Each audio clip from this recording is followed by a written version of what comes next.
Oh, Greg is saying he can't hear us. Oh. I mean, Jean can hear us. Oh, he can hear us now. Oh, perfect. Okay. Say like Jean, like. Yeah. Okay. Okay, I'm going to convene this work session for the Madras Aquatic Center Recreation District Board of Directors on Wednesday, September 25th, 2024 at 6:08. First up on our agenda is interviewing candidates for board vacancy position number 3. We received 4 applicants, 3 of which are here in person for interviews. We'll go through names as we invite them up. Listed in order in the board packet was first application in, first up, second application in, second up. Noting that we have a sheet in our board packet to take notes on if we would like to. Please keep in mind any notes that are taken on that will become part of public record and collected after the meeting. Are there any questions from board members before we start the interview process? I don't have any, thank you. Perfect, thanks, Jean. Okay, first up in our packet is Paulette Henry, and she is not here in the room. Can we check the waiting room just in case you joined for Zoom? Paula is not here. Okay, not seeing Paulette.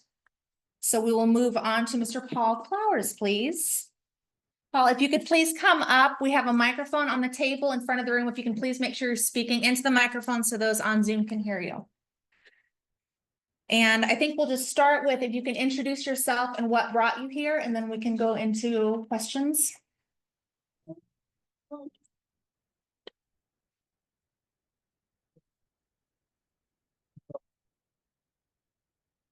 Used to be office.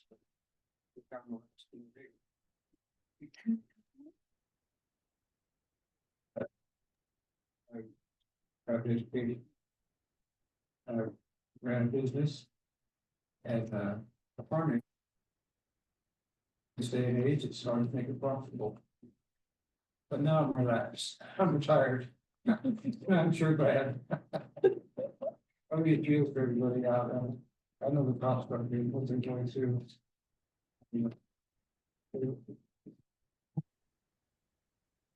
I've swam here for a few years. But why not?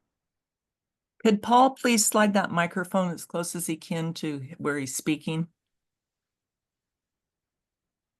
Oh, I usually just pick it up after it's a microphone. It is no one ever here online. Wouldn't make a lot of. But I thought. What I call a little louder. Bad. Yeah, I'm not good at that. I just. Generally, you know, a person that had 4 hearings. Speaks louder. My hearing works all right. I'm still glad. Anyway, I might have some questions for the board. Oh, yeah. Yeah. What are you looking for? What do you miss? Do you want to? I'll start. One of the things I'm looking for is I would love a board member who is interested in jumping in head first, learning everything they can about the district, where we are right now, our financial positioning, the work we've done to try to stay solvent and ensure that we are responsible for the funds that we have, responsible to the community for the services we're looking to provide and what they're asking of us to provide.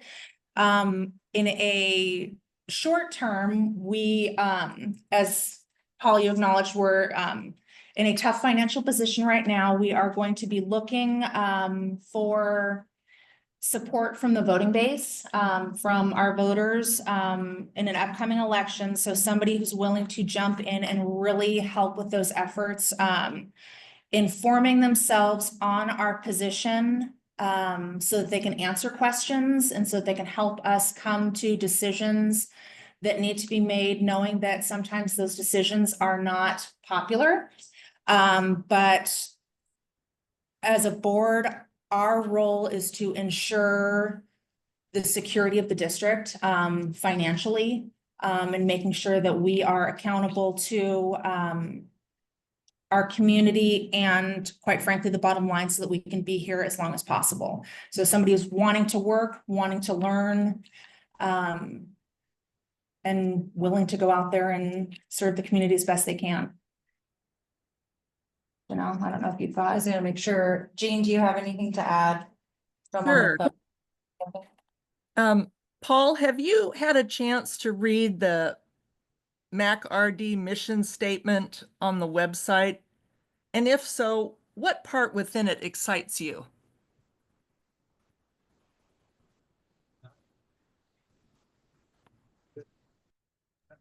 Good place, people good. My whole reason I'm not like to put in my 2 cents, it's a good facility. And we ought to try it, and we've got it now. I know the history of how this came about. I know why we, I listen to people tell I'm talking. And I know why things are the way they are. And what we do need is we do need more participants, we haven't got it. And I don't know exactly how to go about reaching out and getting them, because there's other, we can't, originally they wanted to go everywhere and get money from everybody. Clear out to Asheville and Antelope and all those places, and those people, all they wanted was the money. And they don't want, they wouldn't use, they just want to come in and get here and swim or use it at all. So we've got some Central Oregon areas here that I wish we could get to come on board. Because there's a lot of people that like to swim there. People from Brandwood come over. They think they're gonna get one built just like this one. And it's interesting now they're gonna get that if possible. But they like, they'll drive through over here to everybody, and so it is over. You're glad to pay out of district. That's it, wonderful. They're just so happy about that, they can understand it. Because they don't want to be in this. They don't want to at all. And so I don't know how we can entice them or get somebody or outside revenue that. Because we really, now we have it, we need to keep this thing. You mentioned, efforts to go out and get money from the community, and I think that's one of our challenges. Is, and you know, the whole background of this establishment being started on a 25 cents on the 1,000 permanent tax rate, which is not sufficient to even cover a portion of our bills here. When it was founded, but that was all that could get passed at the time. So one of the big tasks in front of the board currently, as you know, is to go out to the community, to spread the message of all the good that you mentioned that is being done here, but also to get backing and support for change in regard to the financial situation in this building. And so part of that is going to be a lot of promotion. We've been, as board members, and I've been through 3 levies now, or options, I should say, 2 levies and 1 attempt at the bond change. Into a new permanent tax rate, but part of that effort is doing a lot of public work, a lot of time commitment to going out in the committee to different community and to different events to try and help speak to that effort, because that's something that the employees here can't do in regards to election time. So there's different committees that form involving board members. So that's a big piece of this and something that's going to be critical in the next year for our board members to have the time and energy and willingness to go out and do work like that. So I'm just curious about your capacity and interest in doing that portion of the board member work that's coming up here. Well, I haven't thought about it so much. I don't know what's involved with it, but I on the board, I would just try to contribute, by something else, area.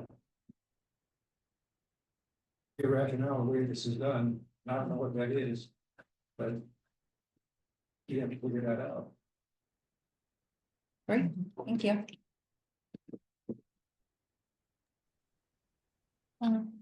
Jean or Lynn? I have one last question for Paul, just to summarize for us what the most important role of a board member is in your opinion. I didn't do that. What, just noting Jean was asking what you think the most important role is of a board member. If you can share your thoughts on that, please. I think you have to have an idea how things are done. One thing we have to do, we have to make it pay. Yeah. And I don't know how that actually is to be done. I know there's a lot of pushback on having a put this under property tax. We have it every year. I've heard that around, and so what? Maybe we'll have to have, there have to be some combination of things. I wish there was a way we could get some money coming in from. We got a small district. And it would really be nice if the people of Over would join. And most of the majority would join because they like to use it. And so as far as knowing exactly how to go about this, I don't, if I was a board member, I should be I should be willing to participate.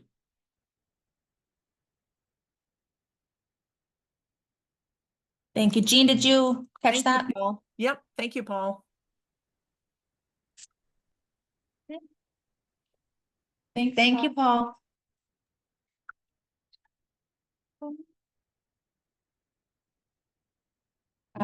Next up, Mr. Frank Maynard.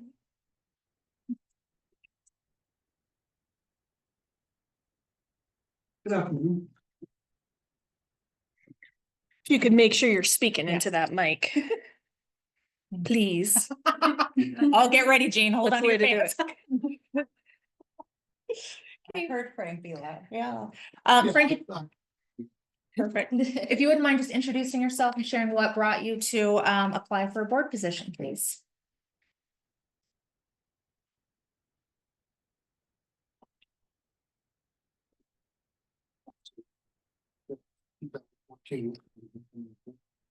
Once I retired, I volunteered for the Madras High School volleyball. And then for about 3.5 years.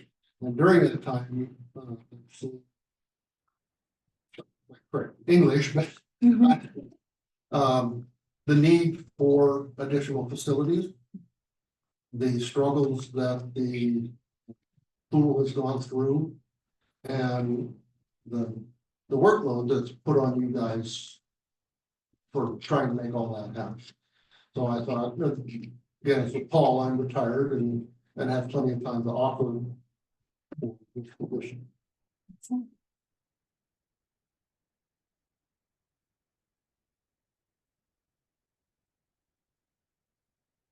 Janelle, Jean Lynn, anyone want to start us off with questions? Sure, I'll start you off with a long-winded statement anyway. Frank, as you probably heard Janelle speak, the most critical issue facing the MACRD is a lack of funding.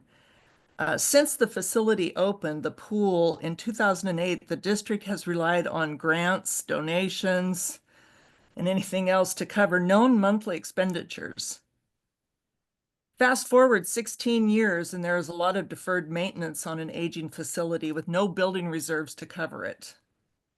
As a new board member, how do you see yourself engaged in the process of a tax levy or a bond election process? So, in my opinion, any bond that's put out there is going to have to show the voters that they're getting value for what they paid for. And to do that, education's a big thing, but we also have to show that we will be financially viable with what the facilities and the programs we offer. Right now, I did a little bit of research. Right now with the failure of the last vote, the pool is closed about 30% of the time for cleaning and days off. The days they are open, they're only open from 7:30 to 5, something like that.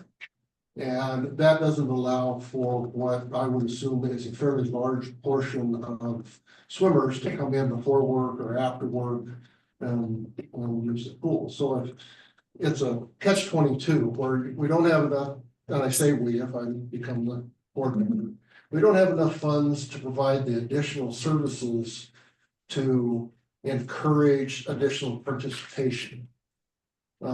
Somebody's not going to come here at 7:30, swim for 20 minutes, get in the shower and get work at 8 o'clock. So there may have to be a tough decision on whether the pool remains open or not.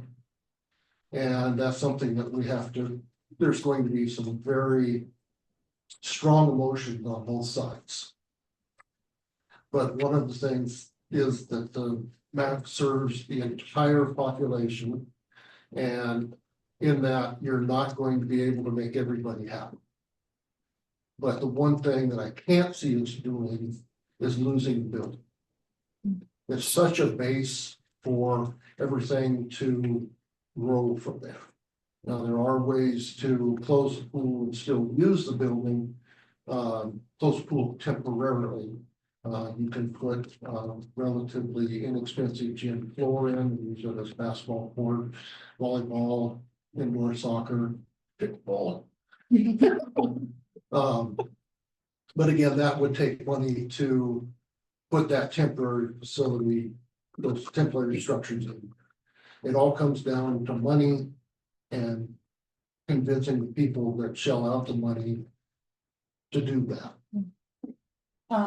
Just to pigtail on what you just said, what creative ways do you have any ideas coming into that proposal for getting the concept of the value of this facility, of the pool, and keeping it out to those community members that don't see that on their day-to-day basis? I think I would have to be involved, know a little bit more about the dollars and cents and where they're going, and be able to explain to people, okay, we're paying,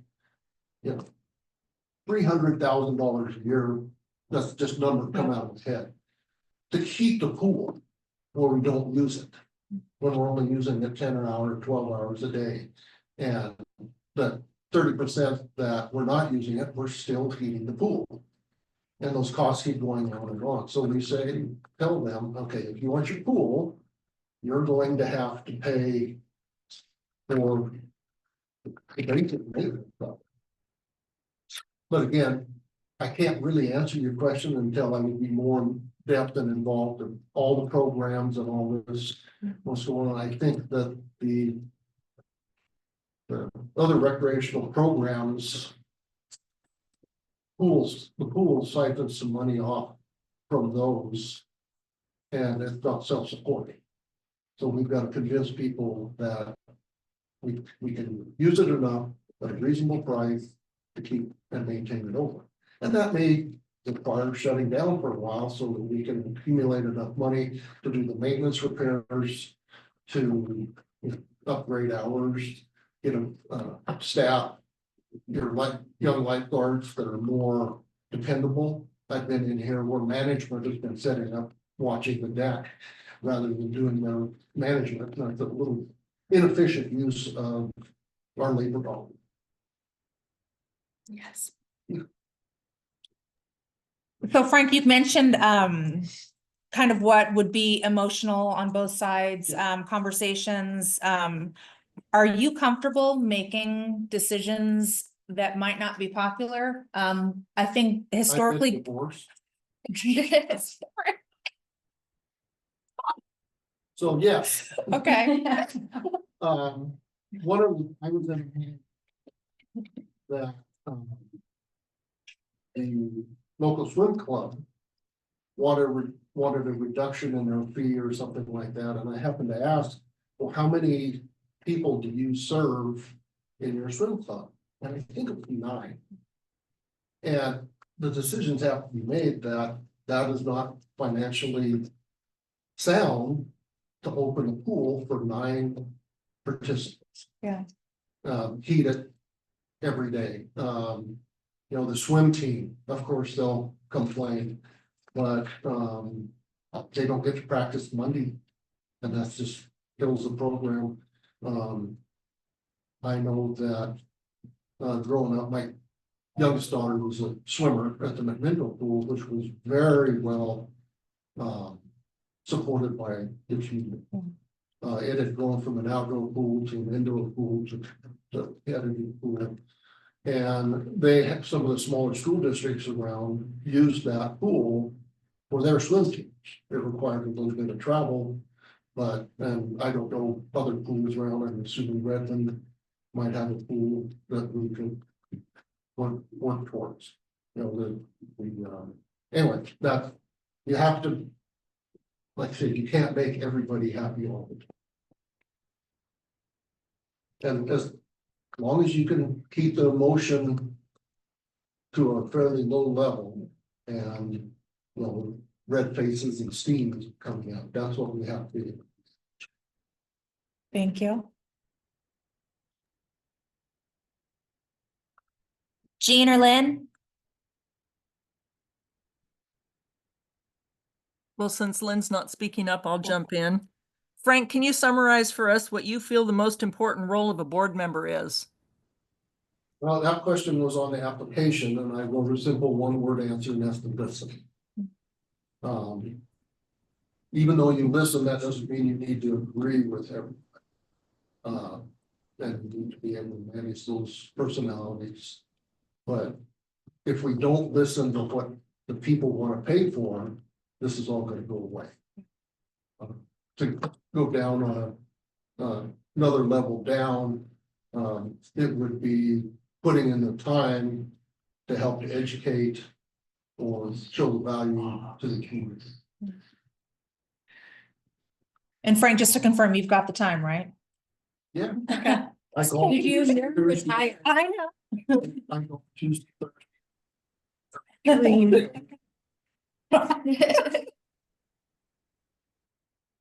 it's more time anyway. Do you have any questions for us, Frank? No, if I happen to be lucky enough to be chosen, I'll probably have a lot of documents that I'll ask for, financial and the programs that we offer, and I've worked with Shauna before on the volleyball program and seem to get along well. Maybe we have some ideas we can bounce off people off each other like that. Okay. Okay, thank Thank you. you. Thanks for Thank being you, here. Frank. Yep. Okay, and Mr. Irby Dominguez.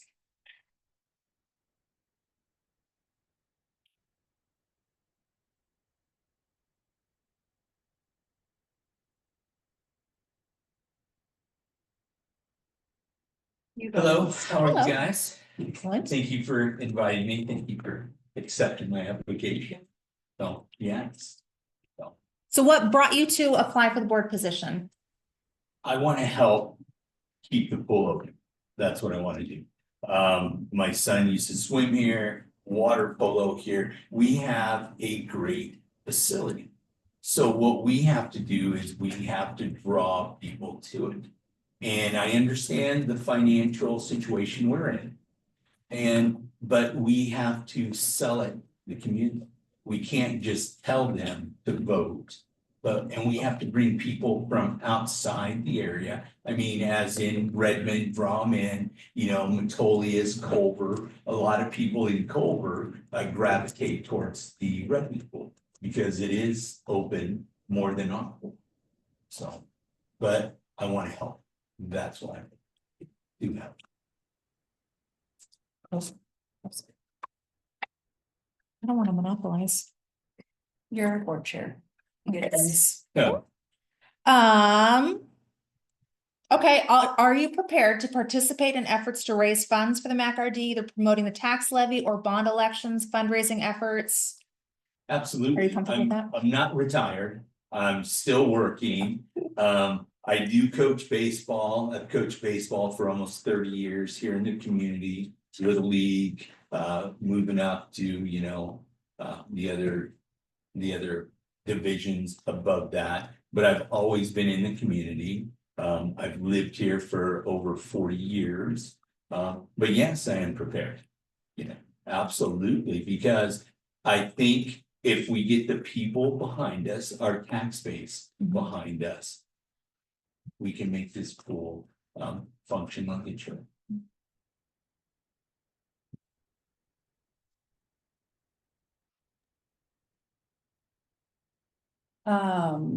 You mentioned a couple times in your application, integrity and character under both the important characteristic of a board member and your skills and strengths. And so as far as your ability to go out into the community, backing the rec district and being a board member, the switch in the current role that you had in the previous election, I was curious just how you would be able to exhibit those skills with all the challenges that our rec district has faced that you know about and that you've pointed out in the community in the past. Absolutely. I was against our bond totally because it was not serving our community. And it was like a forever bond. Nobody wants to pay forever. So absolutely, when the pool wasn't open or we don't have services, you are absolutely right. I wasn't for the pool. So I'm here to help people get on board for the pool. Like I said, this is a wonderful facility. So as a board member, I will absolutely get behind what we're doing to try to make good financial decisions. And like you said, sometimes financial decisions are tough, but we have to sell. We have to make sure we have the proper services. And we're gonna have to figure out how to open the pool, because that's where we're gonna make our money, is on the open swims. Be an open Saturday, be an open Sunday, having people just drop in. And I know a lot of people use the pool in the morning. You know, we have a lot of, well, older, I'm old too, I guess. To that point, I would say I'm old. So, but it has to serve more than 20 people that come to the swim. I don't know how many come. Yeah, and my shift, I can't come to the pool in the mornings because usually I'm in the office by 6 a.m. Monday, I'm in the office by 4:30. I'm not out till about 5 sometimes, but so we have to make it to where everyone, you have those time slots so people can come in, example. So you have to, you know, if I am elected to the board or picked to be on the board, I would absolutely do everything I can to help savings. Herbie, I have a question. So if nothing changed from our current schedule today, Right. and the majority of the board voted to move forward in the next election, similar to what we had done before, would you be able to advocate for passing those initiatives? If nothing changes. If nothing changed from today, but the You know- majority of the board voted to move forward. We would have to go with the majority. Okay. So if that's what the majority rules, then that's what it has to be. You make that decision. So would I stand behind you guys? Absolutely. Okay. Would we have side conversation? Absolutely. Yeah. So, but we have to show a united front as a board. So So yes. Could you touch just a little bit on your experience on the Little League board, challenges you faced there, and how some of those challenges you maybe have dealt with in the past would help you with the challenges facing this board that you're Well- wanting to join? Just like you here, you deal with friendly parents, right? That's the hardest thing to deal with is parents. The hardest thing to do is make everybody happy. And you can't make everybody happy. So you have to figure out what's the best course to take. And even if that's not allowing some kids who maybe sign up late, and I know it's not the kids' fault, but it may be the parents' fault for not signing them up and different things like that, and we have to make those decisions. So, and like I said, I've been a member of the Little League coach and but as the board, you showed your united front and you sit there. And of course, side conversations, I don't think, so.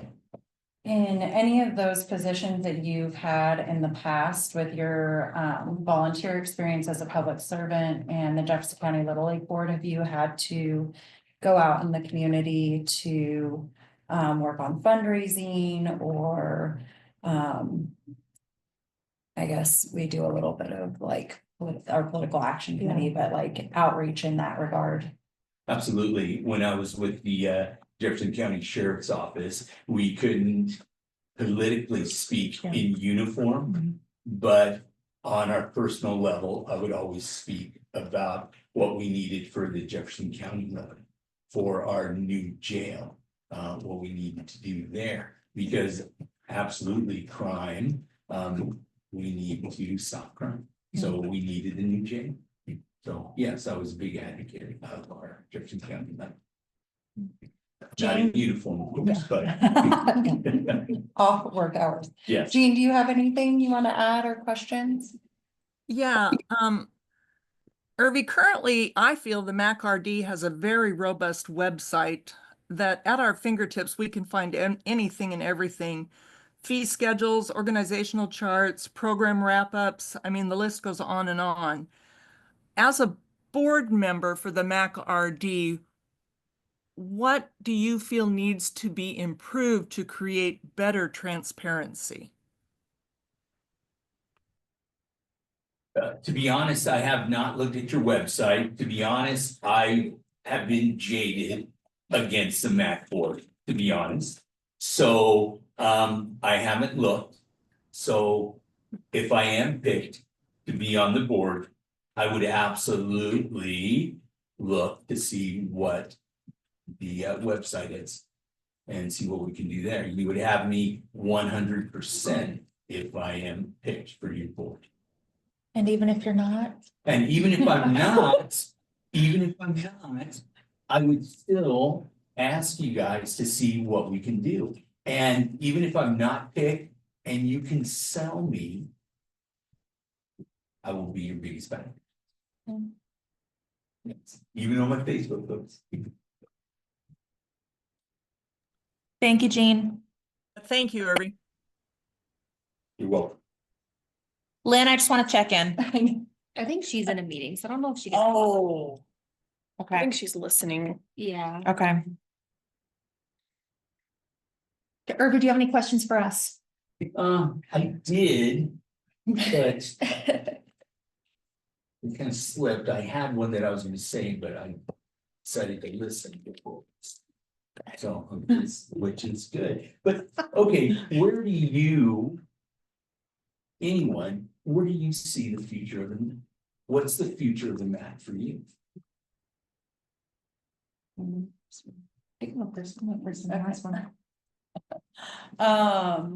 Well, I'll jump in on that one, Irvi. If the MAC is unable to pass a permanent rate levy, not a bond. So I see we need to get that education out there because we're after a permanent rate levy, which every taxing district needs to sustain. If the MAC is not able to pass a permanent rate levy that is sufficient to sustain the facility we have, I say our future is dismal. So I'm why does the it doom have- and gloom. Yes, why does it have to be permanent? Why can't it be, we go for a levy every 4 years? Why can't it be that? So. it That's can- very costly, number one, and it doesn't give us strong feet to stand on through the budgetary process because you don't know if that local option levy is going to pass every That- 4 that's years. true, You know, a but- district needs a permanent rate levy to stand on. That is true, but if you are selling the services to the community and the community's here, it will pass. But if the services aren't there and if the pool is closed, then absolutely that will not pass. So it would be our job as board members to make sure the services are there, to make sure that the board, the building, the MAC is financially sound and not make poor financial decisions.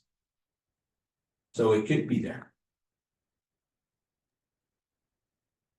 Yeah, I think education is the key there to try Oh, to, absolutely too. yeah, Yes. to our voters, the difference between local option levies, permanent rate levies, and bonds. But everybody, from what I hear and the people I spoke to, they do not like the forever. They do not like the permanent. That is Which a is why it no-go got here. founded on 25 cents in the first place, because no one wanted to do it back then either. Yeah. Nobody wants to be forever. Every taxing district in the state of Oregon has a permanent rate levy. Ours is Doesn't. too low. Well, yes, We don't. we Well, do, but it's but not large enough it's to. not gonna get any sustain it. bigger. Yeah. If you tell it as the forever, and that's the big thing is that it's forever. The temporary, though, to Jean's point, outside of the cost. Is the time, so the cost every single time you do that and the amount of time that volunteers and board members who are also volunteers and unpaid. Have to go out and get signs put up, donations to pay for the signs, the money it costs to be on the ballot every time. It is an astounding amount of money, and I think people don't realize. That the flip side of paying for all of that, But isn't that what we should do? have everyone Yeah, pay for that every time, Have, absolutely. pay for all the We have elections. to, yeah, every 4 years, you know. Every 4 or how many every years we want, but I don't think that forever is gonna go. I mean, that's my opinion. I'm not on the board. I'm just giving you my. opinion. Well, you're a voter, So- yeah. So with me, the forever didn't sit well.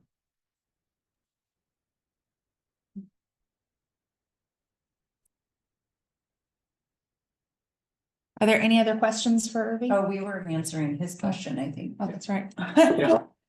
You were, yeah. Okay. About where we About see the future, of yeah. it. But Yeah. I agree with Jean, my perspective, I agree with Jean, I'm very concerned, we are an aging facility and maintenance was not taken care of. Historically, it was come one, come all, let's lower the prices, you know, it's a party at the pool. And people were not setting aside any money for what was coming and it's here now. So we are scotch tape and gum for a lot of what's going on in this facility, which is incredibly concerning. If when the next thing blows, it could shut us down permanently. Or it could shut us down for quite a while until we can build up the funds, depending on what blows, to repair it, and then there's the ramp up time. So I am concerned.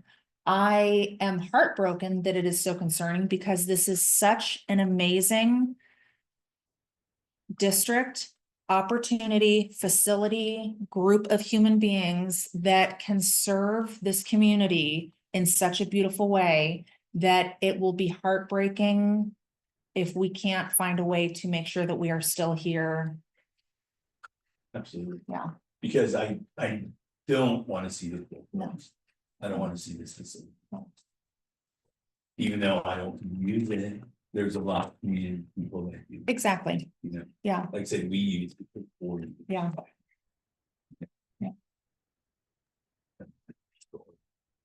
We need that. Yeah. Water polo, the swing meets, Mhm. there'll be tournaments that we have. Yeah. here. It's a great facility. Yeah. So, Yeah. Yes.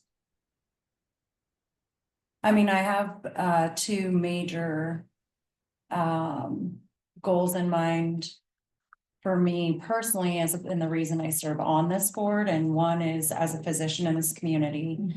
My patients get astronomical benefits from coming in here. A lot of them are in the elderly population over the age of 65, have arthritis, can't do impact exercise on land. And part of our mission statement, back to Paul, is promoting a healthier Jefferson County or healthier community here, which is my main goal in life. Why I moved here, there was a pool. But included in that is the health of our children here. So the mental health, the physical health, there's a huge obesity ramp up. That's the next pandemic, is obesity. That's really hitting hard, and especially in our kids. So providing a way for them to have an outlet to do physical activity is extremely important to me, especially having two little kids in this community that utilize all of the resources in this building and outside of it. So I think I am of the mindset that we have to find a way to fund this, whatever that is. We apply for grants all the time.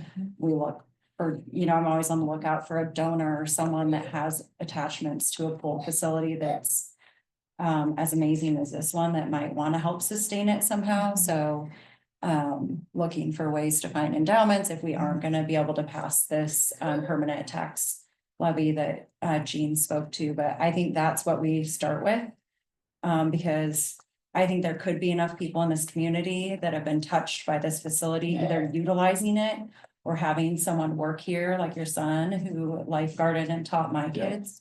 I think you have to look at all of the impacts, and people work here and go on to do other amazing things in the community. And so it's not just who's using it, but like all of the impacts this building has in the community. Driving different employers to get people to come here to work, it impacts my job that way. I can recruit using this facility. I bring people in here on tours. So I think projecting that picture to the entire community of all the impacts it has, and people have come in and spoke to that at our board meetings. And so I think painting that picture really could get a vote out there for permanent. Like, we are here, we're gonna stay, and we're gonna continue to build on how we're impacting this place. That's good. She's good. Thank you. Yes. And then Grayson, just graduated from college. I go to trivia with him sometimes. Oh, right? okay. If I ever have a Yeah. day off. Pretty proud of it. He's great. Yeah, he got his degree in healthcare management. He's gonna come with me. Run hospitals. He hangs out with all the nurses. We all go to trivia and with him. It's really, Smith, Blacksmith. Yeah. Tonight. What? Oh, it's Tonight. tonight. New basin. Yeah. That Yeah. one's fun too. Okay. There's one in that some of them. Okay. Okay, Okay. excellent. Oh, Lynn's walking in right now, I think. Okay. We haven't sent Irby away. Are do you have any questions for Irby? No questions? Okay, thank you very much, Irby. Okay. Thank you. Contact all that. Yeah, thank you Thank very you. much. Deanna? Yes. So in closing, I'd just like to say thank you to the 4 applicants that were willing to come forward and even apply for this position, Yes. given the Yeah. financial strain that this district is in. Agreed. If those 3 that are not chosen, my hopes is that they would become involved in the Friends of the MAC. We could sure use the support. Agree wholeheartedly, Jean. Yeah, I felt a little lonely last Yeah. night. Okay, so the board now has the option to either deliberate now, to hold for the business meeting, or to postpone for October's meeting. Are there any strong opinions any which way? Well, you know me, I always like to think about it. So if we could maybe I- address it at least in the business meeting. I would vote for this. Okay, Or, yeah, I just didn't know if we wanna try it. Did Paulette respond or know about, like, what's the status of Paulette? So I called all of the applicants today and left a voicemail for Paulette. And for a couple others. Yes. Understood. Okay, so it sounds like we've decided to hold deliberations till the business meeting. Okay, the next up on our agenda, we are going to discuss the future of the MACRD. I'm thankful for a I feel like we just did that. break. Now, I was gonna say, it's on the agenda, it's coming. Yeah.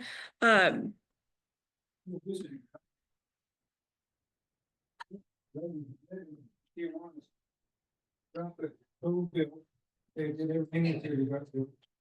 And then they opened it up. And you found out nobody wanted to pay the operations of it. They closed it for a long time. It took a long time to get that, to get everybody online. And finally they said, well, I guess, we'll have to pay it. So they did it, and the ribbon blew open. If they would do that. All right. You are free to go Yeah. if you want. We're gonna discuss further during the business meeting, but we have a couple more things on our work session before we go. I used to, I used to just fill them in.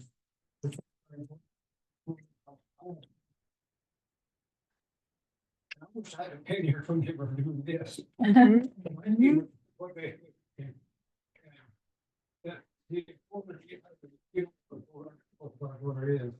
It doesn't have a lot of steam. We were into working that thing, we burn 80-90 gallons of diesel an hour. And but you didn't have to, you didn't do that here, so it will rotate up and down, up and down. And it- Water in here, I use, we're fine. Thank you, Paul. I'm gonna let you guys have your work session and let you get delivery, and then we go from there. Yeah, everybody can say. Everyone's free to stay Yeah. if they want to. Thank you very much. Yeah, thank you. Thank you. All right. October 9, 2018. Yes, I'm about to present. You will get all the information right now. I'm gonna tell you all about it. No, I'm gonna tell you all about it. There's a reason it's in there. Okay, so board members, this is the first of 2 or 3 work sessions leading up to the conversation about the May election. And tonight really is an opportunity to ground us in where we've been, so that we know where we're going. And one of the projects that I've been wanting to get done in the last 4 years is cleaning out thousands of boxes of files that have no rhyme or reason behind why they're there. We have requirements for retaining documents permanently or for a certain number of years because we're a public agency. These documents were stored in our HVAC room. Some of them stored in our riser room, which is not legally compliant. So I finally got to this project the last few weeks, and I found this report. And I wanted to share it, one, because I knew Janelle would say, I remember getting that when I was on board. To give some context, Gary Barth was the interim executive director between Joe McCaney and Jim Wireman. And he was here a good amount of time. It was a pretty long interim period. Was it like 6 months or something like that? That'd be in like 6 months.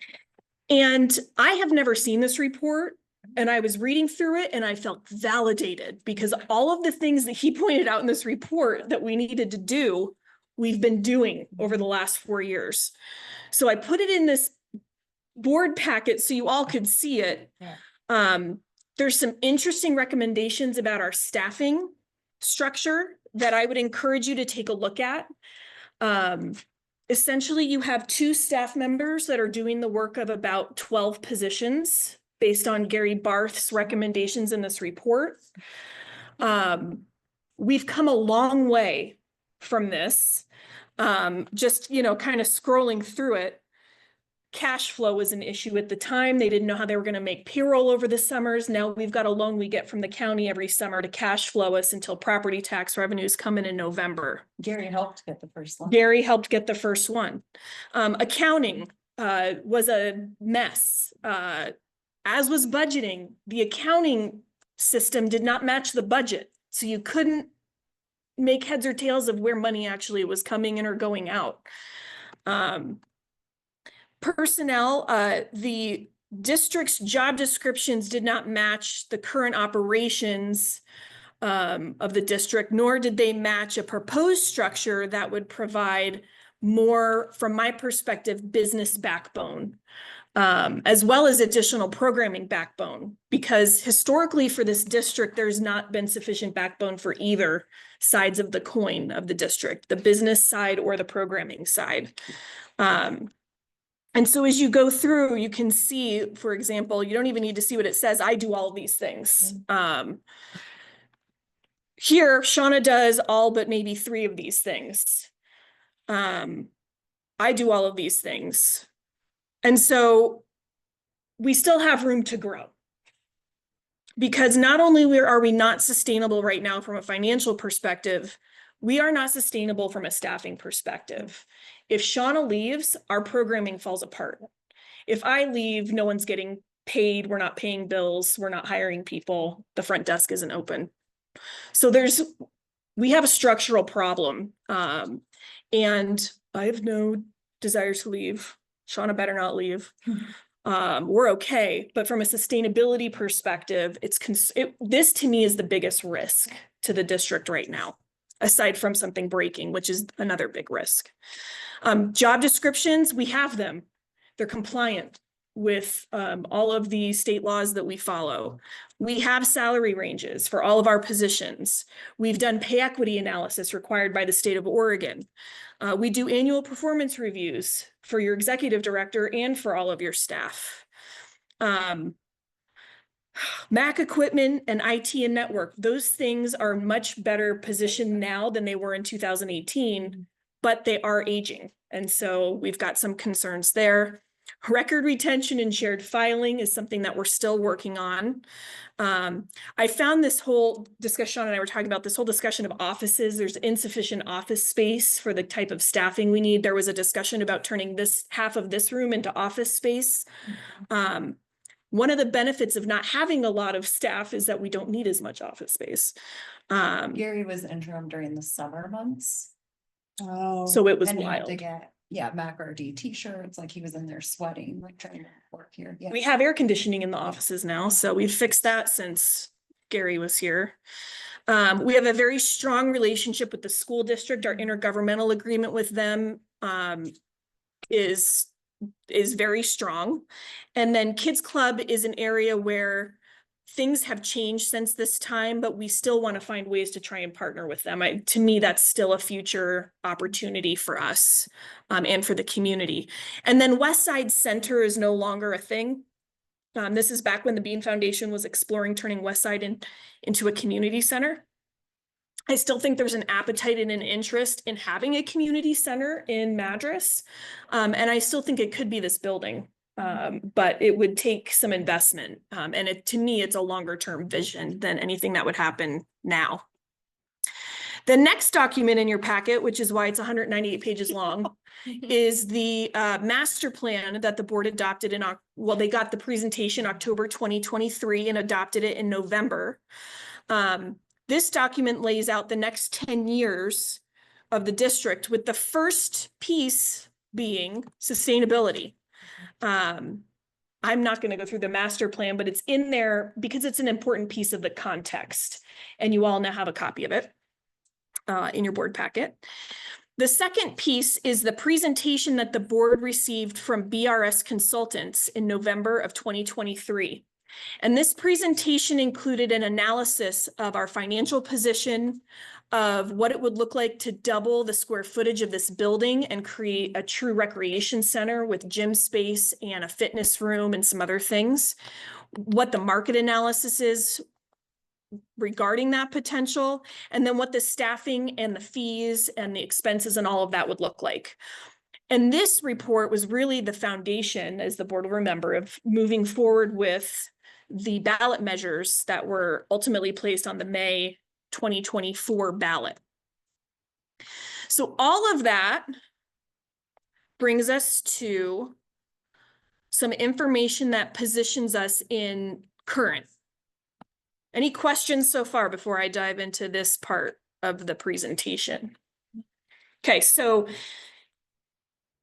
we have seen exponential growth in participation over the last 2 years in our programs.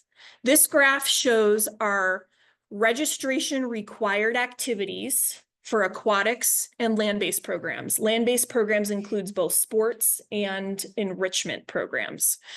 That far right cluster shows you the total participation, and you can see that this year we had the highest participation we've ever had in our programs. Despite our financial situation, despite needing to close down the pool for a little bit when we had our lap pool filter fail, despite some of the negative feelings amongst members of our community about the district, highest level of participation in years. This is a different way of looking at it. It stacks all of those years for each activity, and I just find this graph interesting. Swim lessons is the highest, probably because it's been going on the longest, and Shauna pointed out, because she thinks about these things differently than I do, that's one of the highest staff to kiddo ratio programs, and we offer it a lot, right? We offer many different sessions. Basketball is the next highest, which she noted is our highest staff intensive program, because when you have 300 kids, you've got a lot of program aides and refs and all the different staff that go into that program. Then we've got youth flag football, which we've seen decline over the last year in terms of participation. And I'm excited to see that 2 of our newer activities that we've added since Sean and I have been here, the toddler activities and youth camps, have become really popular. So you can see adult basketball, pickleball, junior golf, club volleyball, tackle football. Some of these things have only been offered for a few years. And that's, in my opinion, why they're not as large as some of these other ones that have been offered for multiple years. So this graph breaks it down between the 3 different types of programming. So we've got aquatics as the blue line, sports is the red line, and enrichment as the orange line. And I think it's really important for me to point out something that I've been saying over and over till I'm blue in the face. If you don't put your staffing and resources into programming, then you're making a mistake. And prior to my arrival, all the staffing was in admin and facilities. So we've flipped that. And you can see in 21-22, when you added that recreation, just that one position, how much more programming and activities you can provide, because in our business, staffing is the key. You've got to have the staff to do the work. The other piece I want to point out is for the aquatics line, that does not include open swims. I've got a different slide to show you for open swims. And so this next piece shows you MACRD open swim participation, and I'm excited to share we are above pre-pandemic levels. Most districts are not there yet. They're still working to get to pre-pandemic levels. This last year, we had over 16,000 people participate in open swim, and pre-pandemic, we were at about 15,000. So there's a couple reasons we think that that's true. One, supply and demand. Prior to the pandemic, we had a lot of open swims that you might have 20 people or 15 people come to. Now we have a limited supply and they're full or close to full. And so we've reduced our overhead costs because you don't have to have 10 staff sitting around in case 160 people come. We've consolidated that into, a few open swims, and it has created a consistent schedule. And like I said, reduce that overhead. So to me, from a business I know that the outcry in the community is offer open swim. It's what makes you your money. I'm going to show you a slide in a minute that will negate that perception. But also offering more doesn't always equal more money or better. It's a business principle. And even though we are a government entity, I still feel like it's our responsibility to be fiduciarily responsible and run our organization like a business. So I'll get off my soapbox. I get excited about that. You guys have seen this graph before. This is our historical full-time equivalents by department. So you can see here in 21, 22 is really when we started investing more of our staffing and programming. And just to overlay that with the 21, 22, just to Drill this home. just make it clear. I'm excited that what I thought would work worked. It's always exciting when data bears that out. This is a slide that Jean actually requested the information. And so thank you, Jean. This is really interesting. So I couldn't take year over year because there's too many variations and then you're comparing apples and oranges, but I can look at summer seasons. Summer season is July and August, and we went back to 2018. We don't have a clear record of finances before we fixed our financial system. And I honestly don't trust the finance reports that I see from back then. So we have not included that for 18 and 19. But what I would like for you to see is the blue bar is the daily admission revenue from open swims. The aqua bar is how much we spend during the month of July and August on the pool only. So this doesn't include camps, it doesn't include sports, it's just the MAC facility. And then the red line is how many people are participating in those open swims in July and August. Open swims are not a moneymaker. And they are important and helpful because we are a rec center and we want people to use the pool. But when you're in a position of making difficult financial choices, I can't come up with a better slide to explain why staff has proposed what we have proposed. Any questions on this slide? In particular, Jean, because you're the one that requested it. And I'm so thankful that you did because it's so interesting. It's data that backs up what we've been saying. It is very interesting. And you know what jumps out at me though is in 2021, the light blue is expenses. Okay, I had that backwards. The dark blue participation. Okay, yeah, participation 2021 and 2024 are almost mirrored. Yes. Well, I thought in that earlier slide, participation was up in 2024. That's because this is summer only. Okay. That's So right. this is our two busiest months. Yeah. I would love to see, because it goes, I mean, I don't know, again, there's no convincing that needs done on this group, as there's a new board member, maybe. I mean, it's good to have for awareness or for community. I mean, I don't think, and I mean, I see why Jean asked for it.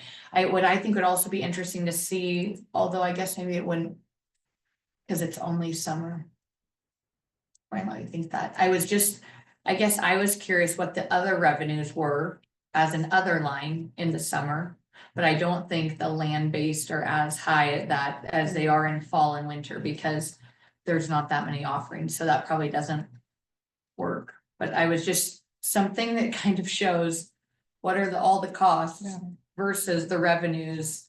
I mean, this definitely paints the picture for the, I guess what I'm wondering is something that shows all the revenues all year, but then also the cost of the pool. Because I think what it also shows is all those, I would expect, is that the revenues from all of those don't even make a dent. No. In the cost. And so again, there's no way out unless some other form, like even if you quadruple the revenues, that it will subsidize the cost of operating a pool. But maybe that's not. I think Amanda just posted a comment. I think this is really, was good that Jean asked for that also. Amanda said open swim is 5 days a week in summer, rest of the year, open swim is only the weekend. I think, Yeah.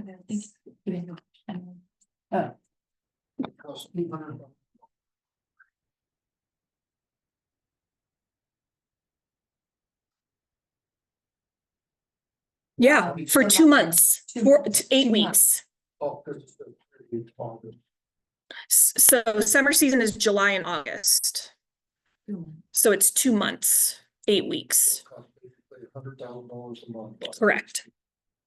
In the summer, in the school year, it's a little bit different because of staffing and programming and all the things, but You average about 70. yeah. It's $77 an hour. Essentially. Is what we figured out on last year's budget. That's just the operation. That's just the pool.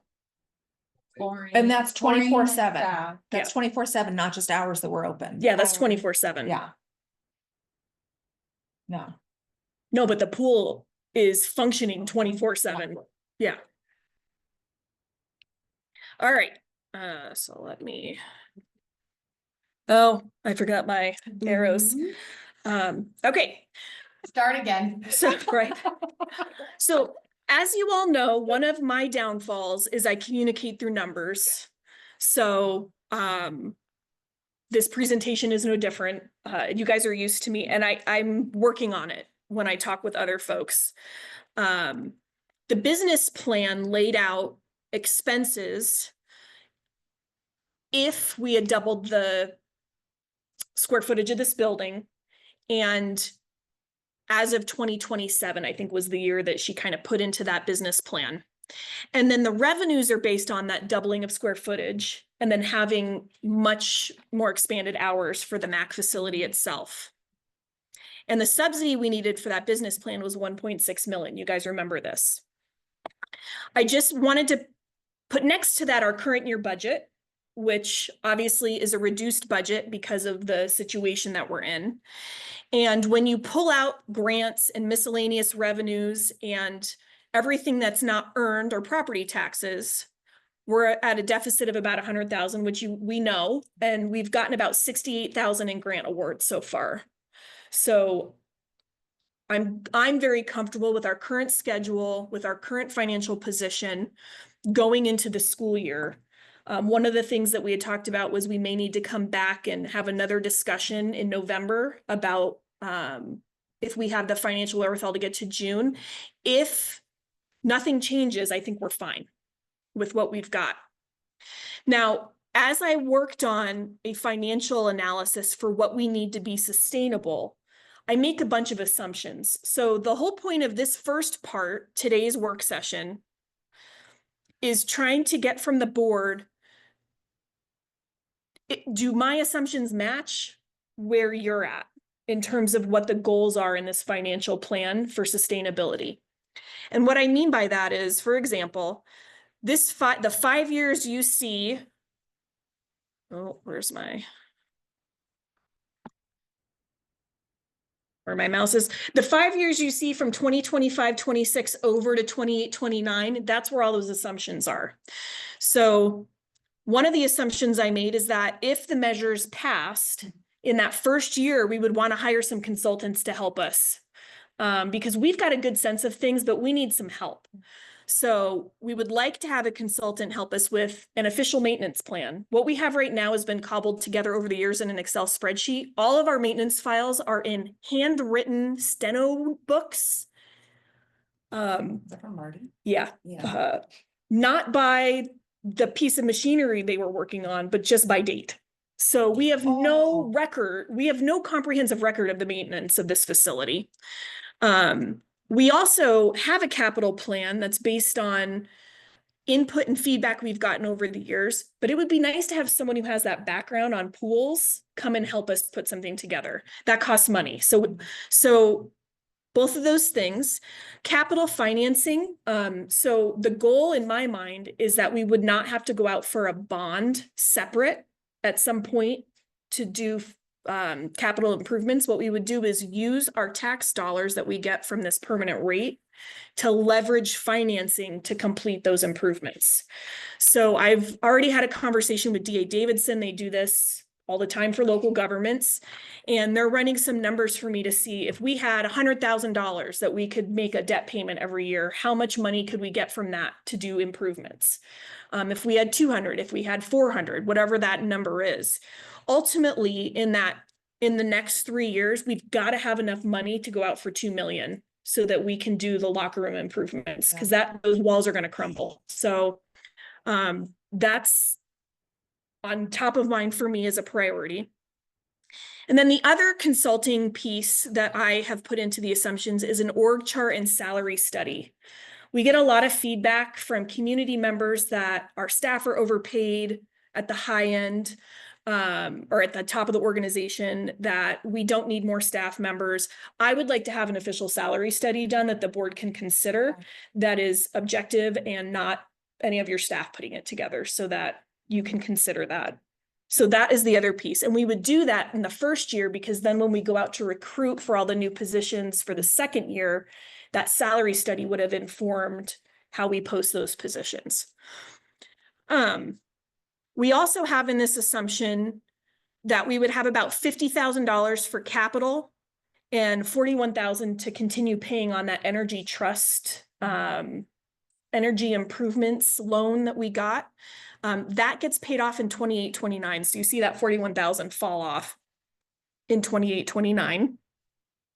And then in that first year, man, we want to put 300 grand aside that we don't touch, that can float us through the summer so that we don't have to do a tax anticipation loan anymore. So those are my assumptions for that first year. In the second year of the new permanent rate, we would open to the summer for those extended hours, Monday through Friday, 7 to 7, Saturday and Sunday, 1 to 5. Because we'd be able to onboard and hire, and you can see how there's more staffing personnel costs in 26-27, a pretty substantial jump. And that's to reflect the additional staff that we would hire. Then as you kind of take that out 5 years, you see that we end up in a much better financial position 5 years out than we are now. We've got 300,000 that we can dedicate toward capital or debt, whatever we end up deciding needs to happen.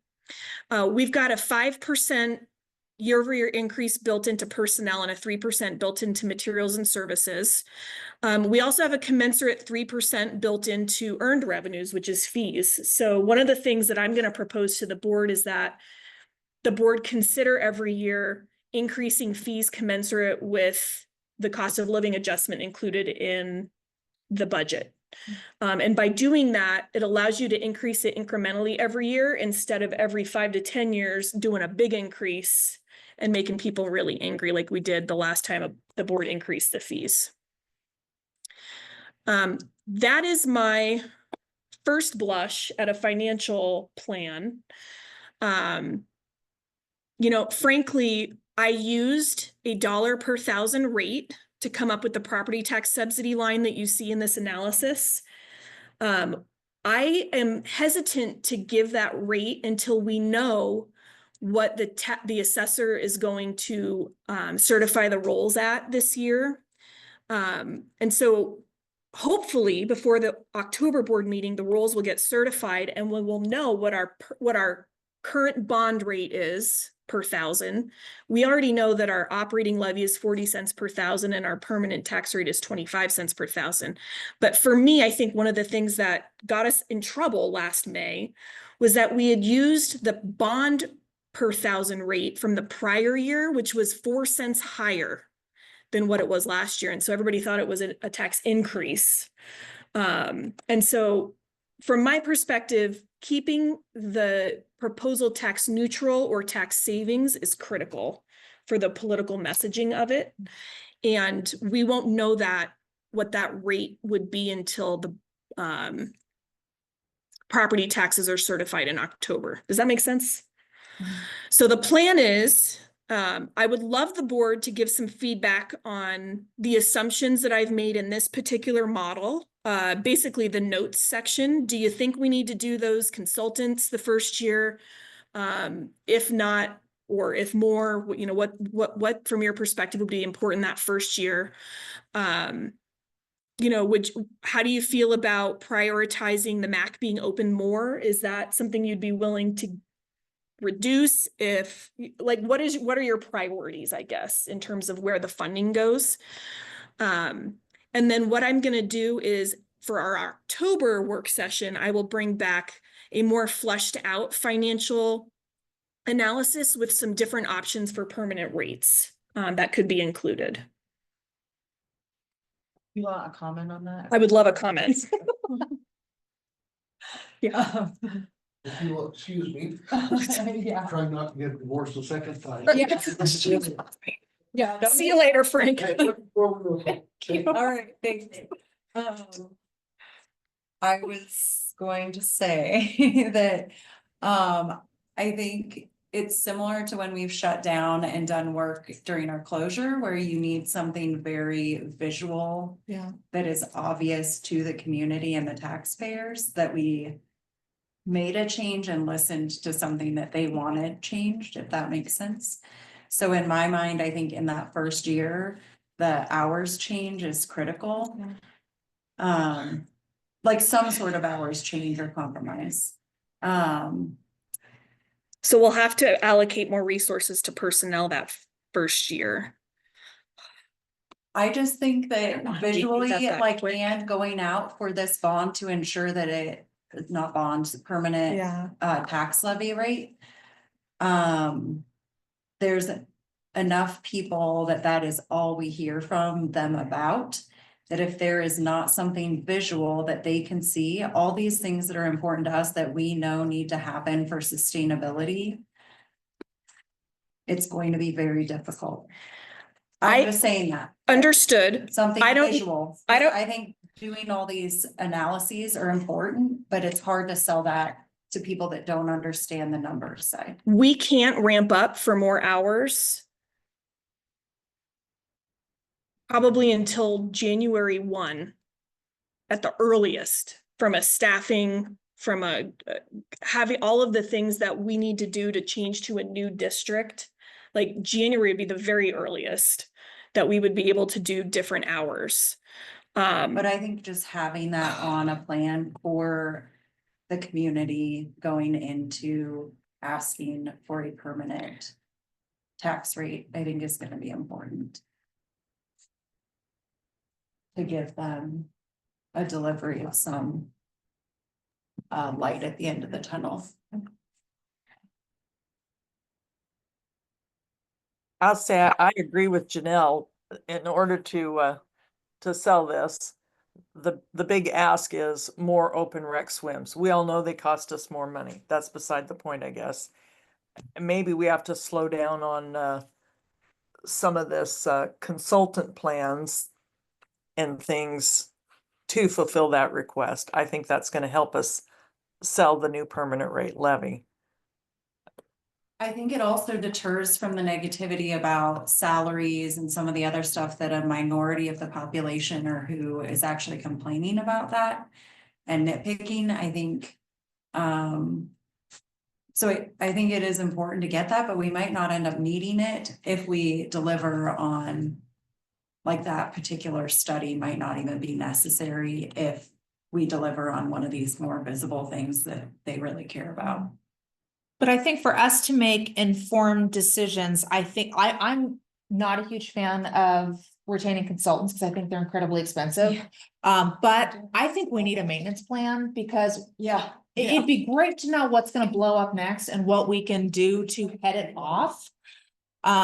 So I put a huge priority on that maintenance plan. I do understand optically.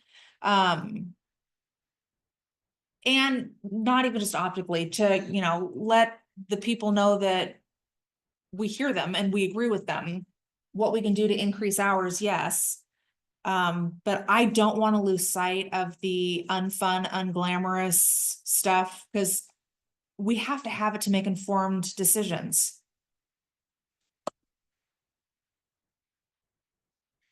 Maybe what this looks like is trying to add those Saturday and Sunday open swims every week. Starting for the school year. Yeah, maybe not even And the it's- evenings, but just the week. It just, I know, we know. I don't know how we're gonna get staff ramped up that quickly. It over promising and under delivering is one of my biggest fears, which is why I always under promise and then over deliver on all the things. So I just want us to be real careful is I guess what I'll say, and we'll do our best to put our heads together and figure out how we can try and accomplish it. So Courtney, should that last column read fiscal year 29-30? Yeah. Yep. Okay, Thanks, Jean. I thought it did. Well, I think You this is caught- a good starting point. Yeah.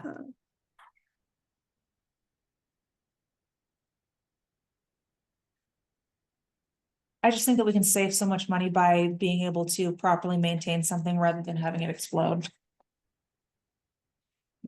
I agree on the maintenance, so. I would save the money on some of the consultant stuff, Courtney. Okay. I'm just, that's always my vote, yeah. I don't think we need to do a wage study. Yeah, like we As already one, know. because you know what? We Lynn already did it for us.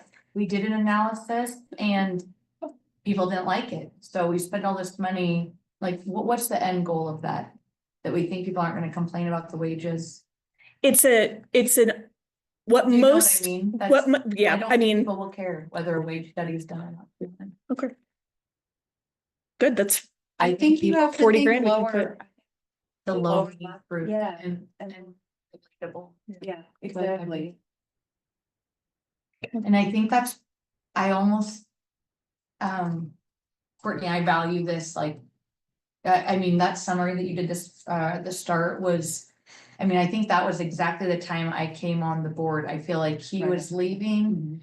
And he had done that document, and I feel like it just literally might as well got taken out and just burned. I mean, that's pretty much what happened.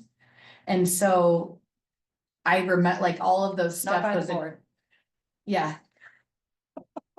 By the executive director, and so it was just, to me, that was a really good recap, and yeah, there's a lot of those things, right, like the org chart and all of those things, and. I don't know, I really, I know your points on some of those things that you want to do on there. But one, I don't think it will get the votes, and two, people do not understand these financials. yeah, And I know That's it's what I meant like by your lower. love language. I know. That's But why I can't be involved in I the think pack. we need to have a different messaging. Agreed. We took a different. Yeah, which I yes. know I wasn't. Anyway, Sure. that's one of the big things I think, and. I'm also, though, not a fan of just doing things for like the 5 or 6 people that complain the loudest. I'm very anti that. And I don't think it's just 5 or 6 on the hours and days. I don't think it is either, and that's one that like. You know, someone called me the other day about programming and saying that they're all looking to start up their own alternatives. And as much as to me, that's like disappointing to hear as a board member, I also think like, man, that. Like, I also always think people should do what, you know, if they think that's gonna be the best option for their kid, I think they'll come across all these same stumbles. And hurdles that Shauna faces, and I mean, good luck finding space, good luck getting all the equipment ordered, and where are you gonna get the money for that? And it's really nice when everyone wants to like not do this and say we're gonna do that, but then who's gonna volunteer to do your stuff? Cause. We know the shortage of that and all the things, but I always think if someone thinks they can do it better, by all means, like go out and try and go do it, and I said that. And I said you would never find resistance from board members on that, because. Everyone should do what they think is the best for their kids or their family or the opportunities locally. But I think that undercurrent is so strong amongst more people than I really realize, probably. And that's probably a blind spot that the board has had. On missing lower hanging fruit that's like relatable to others. Cause I was quite caught off guard by the call, honestly. So. Really thanks for that. The maintenance, I think, is one of, what I would say is one of them on there, though, that of any kind of consulting that would be really Yeah. critical. I agree with you. And I think that does require a consultant, somebody who can, Because there isn't also that existing knowledge. Yeah. And it creates like a path and a plan for whoever you have in a facility position, regardless of who's switching in and out, I Yeah. think. And it's So those that you know capital what they costs, should be doing. or like it can just help with the projections also. yeah. I just don't know if there's, you know, anything like the U of O study or someone that, like, somewhere. They're expensive. Yeah. Yeah, that's what I mean, but Yeah. like something where, I mean, that U of O study cost how much? to help? 30,000. 30,000.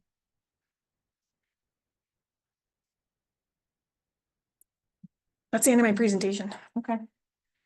Say, is this information on Facebook or anywhere for the public to see? It's on the governance webpage. can you link it? Maybe Yep. Post it on the Facebook or on the. Is there I'll any try- way I'll to link put to it. that?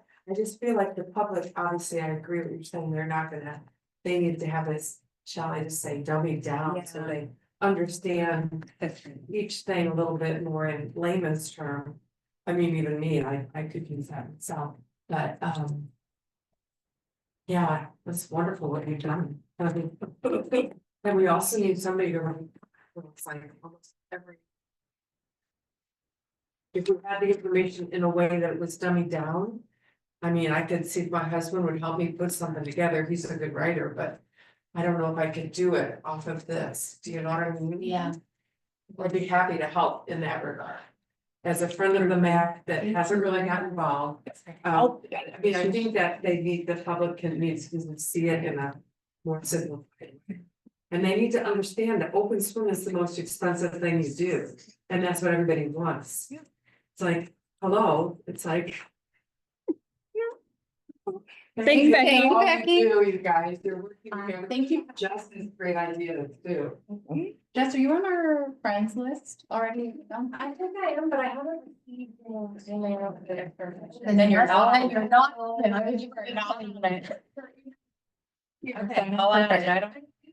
just for like fundraising or getting money, if like, it's better to email guys or something. Oh.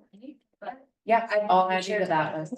You're getting on the list. Okay. That's a good idea. Love it. Thank you both. Thanks, guys.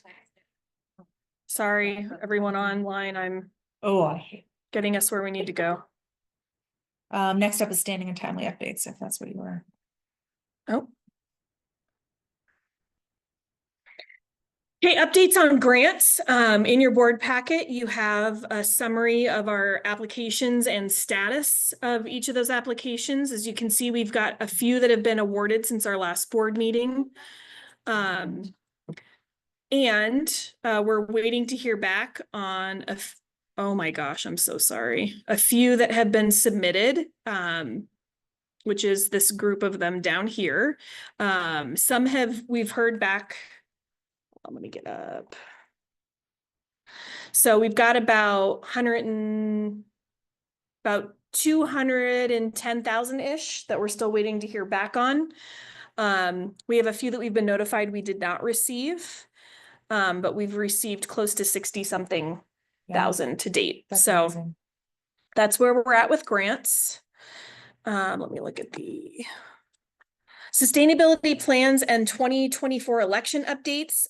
We received today via email the timeline for our May 2025 election. You have it as a handout at your spot. The deadline for the May election is January 8th for the county to initiate the new district and for this board to vote to dissolve the existing district. Part of me is a little intrigued as I was listening to our candidates today talk about the potential for a local option levy. I think it might be an interesting discussion to talk about that as part of the mix. I'm just percolating on some thoughts. So I'll bring that back to in October as part of the conversation.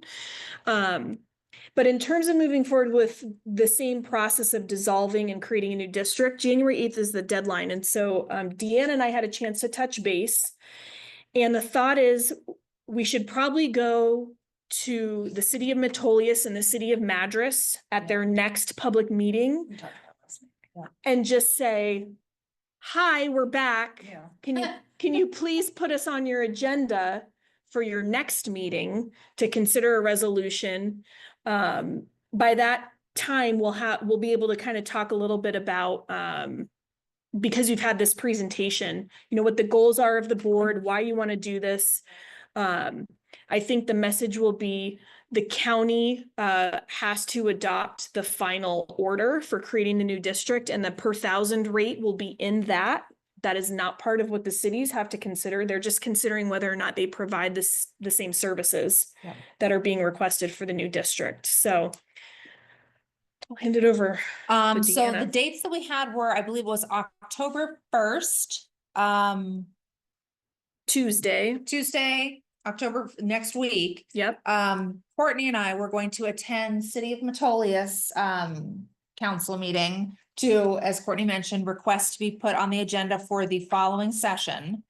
And I'm blanking now on the date for Madras City Council meeting. The 12th. Well, The second Tuesday of the month. so if we have folks who could go. It's not the 12th. It is October 8th, Tuesday, October 8th. Yep. If we have anyone who can attend that for City of Madras. At 5:30 p.m. First one is October 1st. Yeah. Can we do like one? Or, like, we need two people. And I think we've got that covered. Courtney and I can do that unless you want to come too. Oh, and that one's Metolius. Yeah, that one's Metolius, Oh, but what we was the need next one? Tuesday, October 8th. I'm a hospitalist till 7 p.m. So I'm applied for that one Okay. first. Oh, sorry, I'm gone too. But I can try, but I need someone else reliable. Yeah. What time is that one? 5:30. Jean, are you available for that one? No. Possibly. I was just pulling up my calendar. John's got a doctor's appointment. I don't know if we'd be back. But let me work on it and get back to you. Okay. Jean, you should come back for that one. I'm like, that's a horrible night. There's like a whole. Well, then I'm luckily, going from the 5th to the 19th. Oh, That's okay. fine. That's Tuesday, October 8th. It's 5:30, the city of Madras. yes. Yes. Man. I'll add it to And that. you probably wouldn't be speaking until around 6 because they start with MRC, Yeah. if that's helpful at all. But then we'd be at those meetings, we're requesting to get put on the agenda. So then we'd also need folks to go out for that next meeting. To seek approval, I can't remember what it's called, seek the resolution. So that we can go to the county. Yeah. And I think I can do the Metolius one. But I cannot do the Madras one.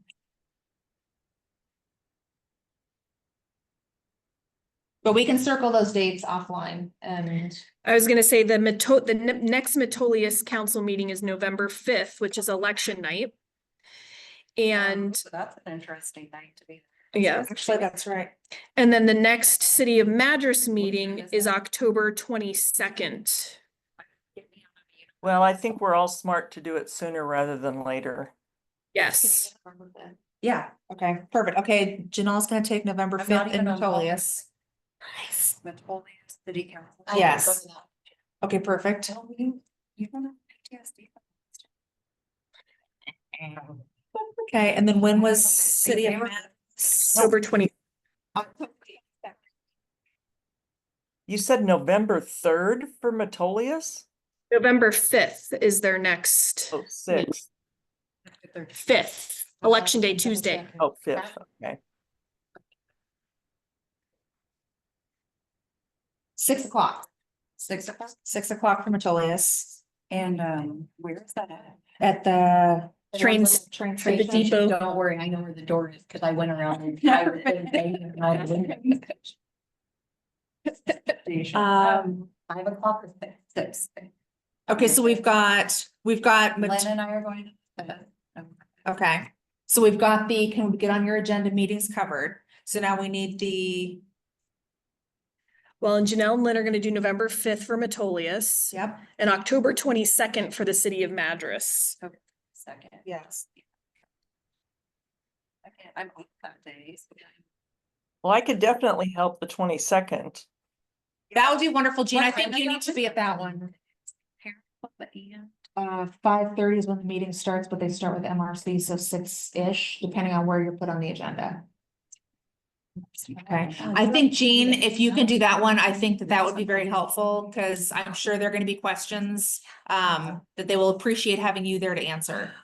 Yeah, I can do the 22nd. Great. Not Okay. sure about the 8th. Okay. Okay, So it's all covered for those. The only question mark is October 8th for the city of Madras because Jean's not sure she can be there. October 8th. Yep. Yeah. I'm like a That's the one you really, have. All. I literally have. Yeah.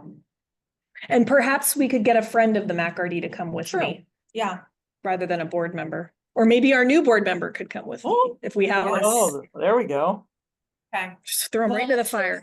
We did talk last night about trying to get a bunch of friends of the MACRD there. Yeah. Just to listen and be there like as representatives of our group. To support and hear what they have to say about. That'd be good.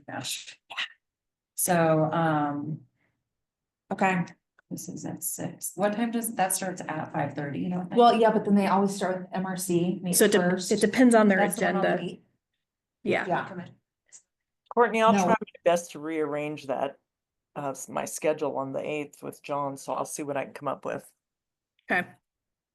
They, this county commissioner debate at the PAC, that's their debate. oh, I they thought that's might what you were move city talking about. council, no, this is the Madras City Council meeting. I They thought want- you were talking about, we were talking about the Friends of MACRD Yeah. going to the commissioner debate that. No, Oh, no. No. But that's a great idea. I can't believe that would be at the same time. well, it's the city versus the county. They still got Darn, I was gonna go on a business. date to that event. Yeah, because With it's my on the husband. 8th. Yeah, no, this is for the city of Madras. I was on a date with your husband at the dance studio. All right. Good. See my husband. Okay, so My we husband are, could have for the stopped most me part, from that. set. Yeah, I think we're set. Hopefully getting more help. Okay. We could have had a date, but he chose to opt out. So are there any questions on the timeline? All right, so pending those resolutions from the two cities, we will then coordinate with the county. And I did already share this timeline with the county. I forwarded it to Alexa and to Jeff. Perfect. Thank you. Capital improvements, other maintenance projects? It has been a very productive September. Yes. I gotta shout out our team. This has probably been the most productive cleaning of the facility that we've had in my 4 years here. Really? COVID? Why- Yeah. why is that? It's- Cleaner? Things were pulled off the ground and cleaned under that I don't think have ever been cleaned under. Everything has been scrubbed and power washed, and I would love to take you on a tour. There were two big things that happened that I'm really proud of this time. One is for the last however many years, the AC unit that serves the natatorium has had a bunch of storage in there. And we had a walkthrough with our insurance company last year, and they said, that is a safety hazard. You cannot store stuff in there. And our team found a way to pull all that stuff out. So for the first time, I think ever, there's nothing in that AC unit. The other piece that I'm really proud of is we got the blocks and the rope swing platform sandblasted and powder coated, and we were geeking out over it. And I want to share with you that a community member offered to take his trailer to go down and pick them up, so I wouldn't have to do 3 trips with my truck. So I'm shouting out to Joe Krenowitz right now, who drove down there today and brought everything back in 1 trip, so I didn't have to do 3. But when he pulled up, all us girls were out on the back going, it's so beautiful. Look how nice they look. We were touching them. They're beautiful. So we're really excited about the refurbished blocks, and particularly the rope swing platform. Nice. It's gonna look amazing. And we got a grant to cover the cost of that particular project. The other thing that I'm really proud of from this maintenance period is the records retention and organization of all of that. I did, Jean, buy 1 fire resistant, water resistant file cabinet. Oh, yeah. I bought 1. We're gonna have to buy another one next year. They're about $5,500. They're expensive.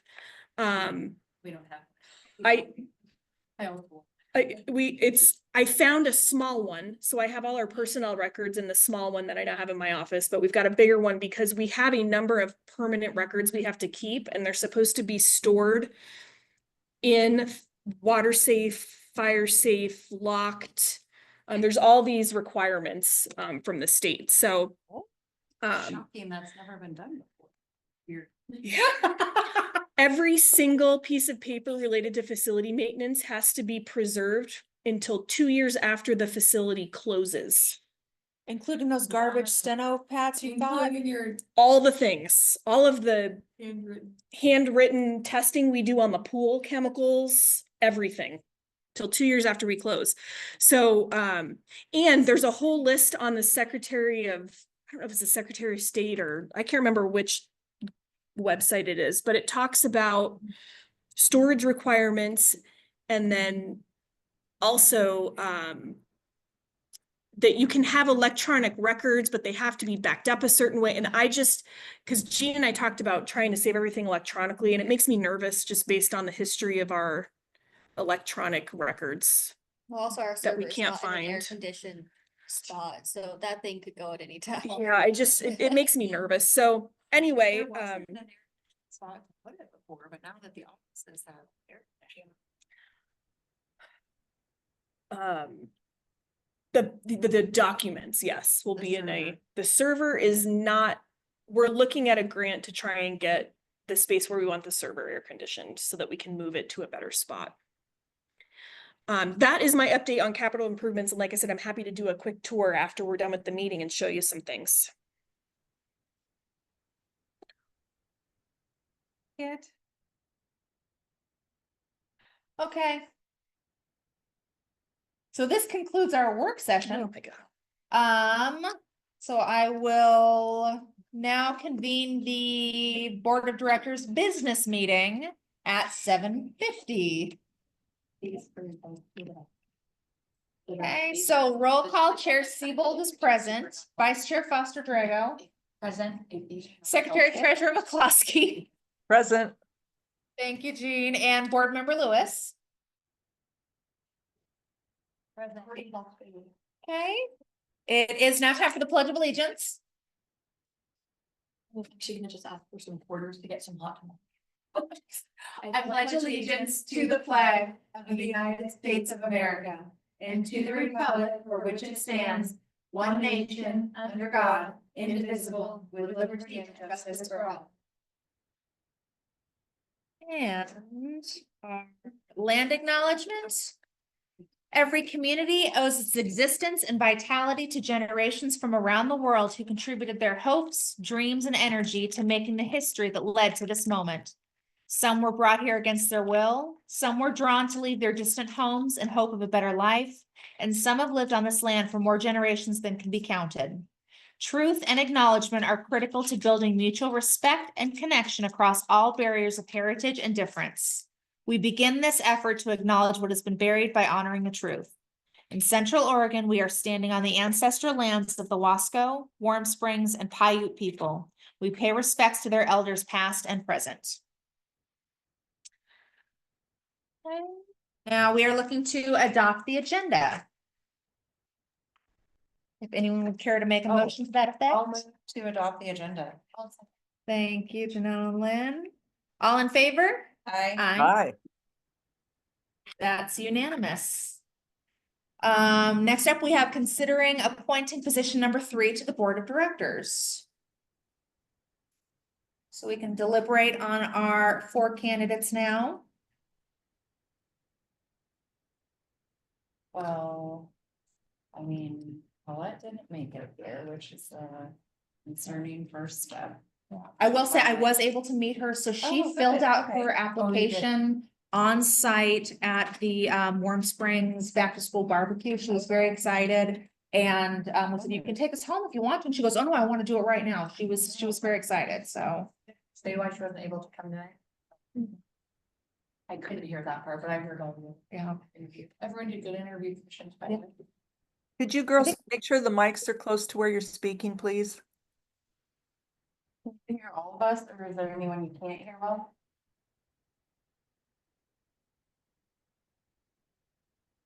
Is there anyone in particular you can't hear, Jean?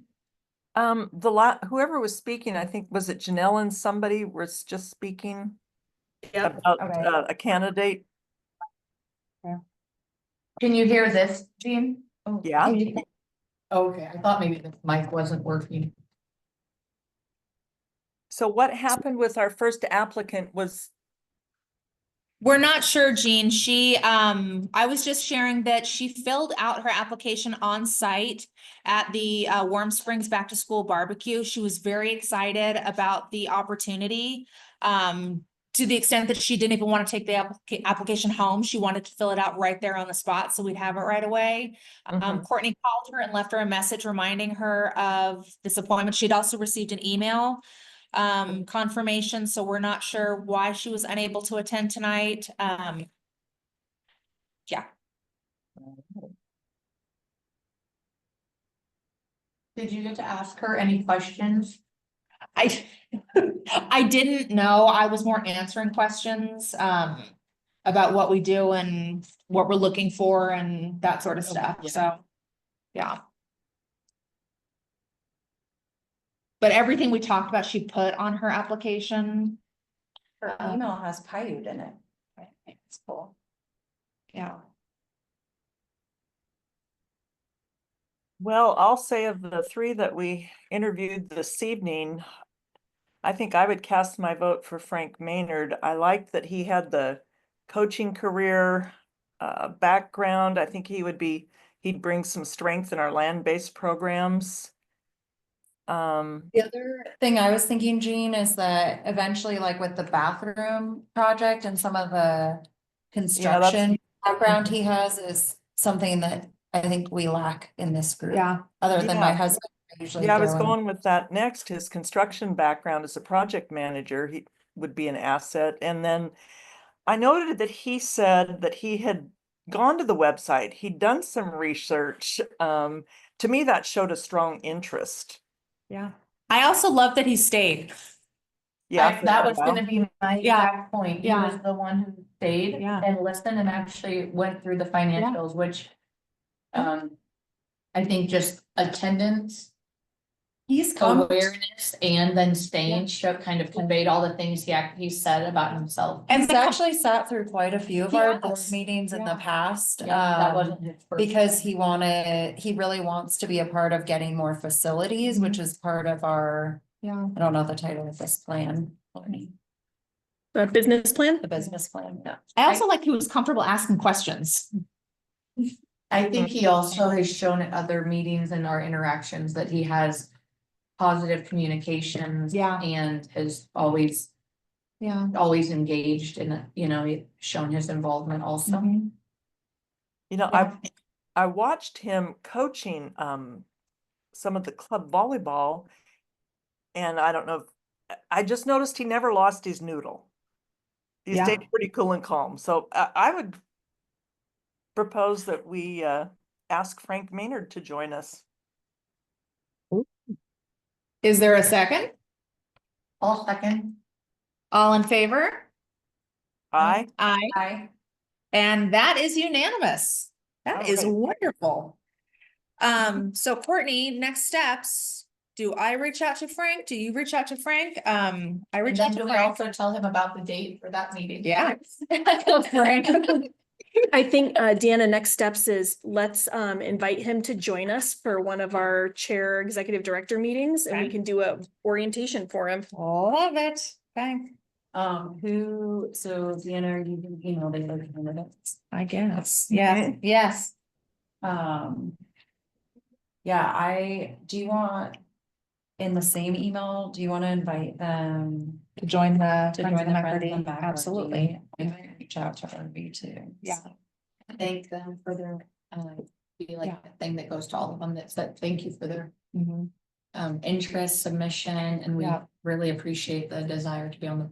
And if Yeah. you'll CC me on those, Yes. I will then also follow up in particular with Irvi and invite him to come in and have a, go Love it. talk through some stuff. The website. Yeah.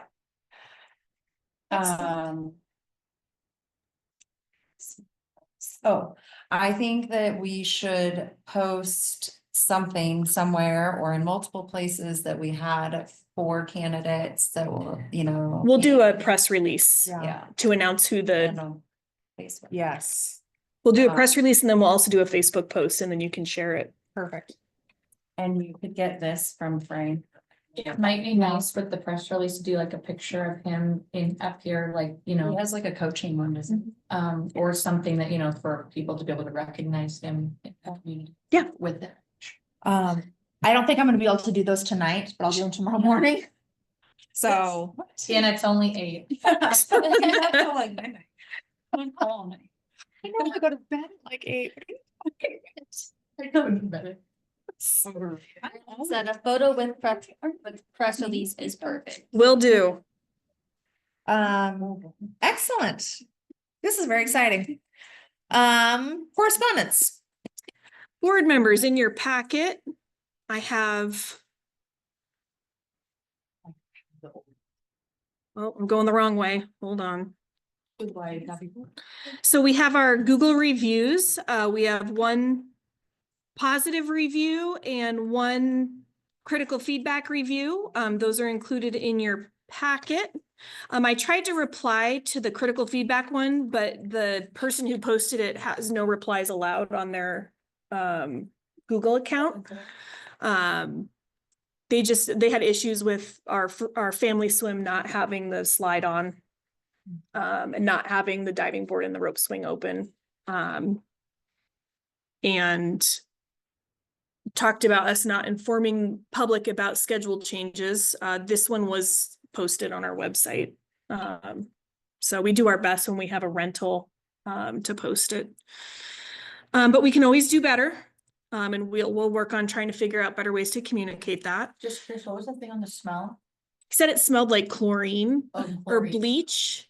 I was thinking about it and I haven't gone back and looked, but I'm wondering if we had a bloody nose or something and we have to clean that up with stuff that smells. Yeah. So, it could be that something like that happened. Anything saying smell. No, and in fact, we've had patrons say, we don't smell any chlorine in here. Yeah. And we say, yeah, that's because it's not dirty chlorine. When you smell chlorine in a pool, it means that it's dirty. Right. So you don't want to smell chlorine in a pool, just I guess a public service announcement. So you said it wasn't posted on the website? No, it was posted on the website. We had I think on that particular day, we had a rental where the school district bought it out. I was just curious because they specifically. It's not. Yeah, no, it's on the website when that happens. Facebook Insights, you can see that our reach was up, our content interactions were up. We did pay to boost the board vacancy position. We paid about $95 on Facebook to boost that post. It reached more people than it would have otherwise. I included in your board packet some really sweet thank you notes that we got. We donated, I think 150 BOGO cards, buy one, get one free cards to Buff Elementary. So this one was great. I love the picture of someone sitting on the side and the pool noodles that look like French fries. And then we also got this sweet note that in particular I wanted to share with the board. Thank you for your donation. You're the best place on earth. Don't give up. You can do it. Keep pushing and save lives. Love that. I just thought it was really sweet. So With the yays. little motivation for this evening from for my kiddo at Buff Elementary. That's all the correspondence that I have for you tonight. Excellent. Those look like little peace signs on that correspondence. Yes, We gotta keep. I think they are. Okay, next up on our agenda is visitor section public comment. During this time, members of the public are welcome to speak to the board of directors. They should have signed in at the beginning of the meeting to be recognized by the board chair. Speakers are asked to limit their comments to 3 minutes. Okay, in the room, we have Sam Robinson, who I believe would like to speak. Oop, let's give him the microphone. Yes. Oh, yeah, sorry. The one on the end might be easiest.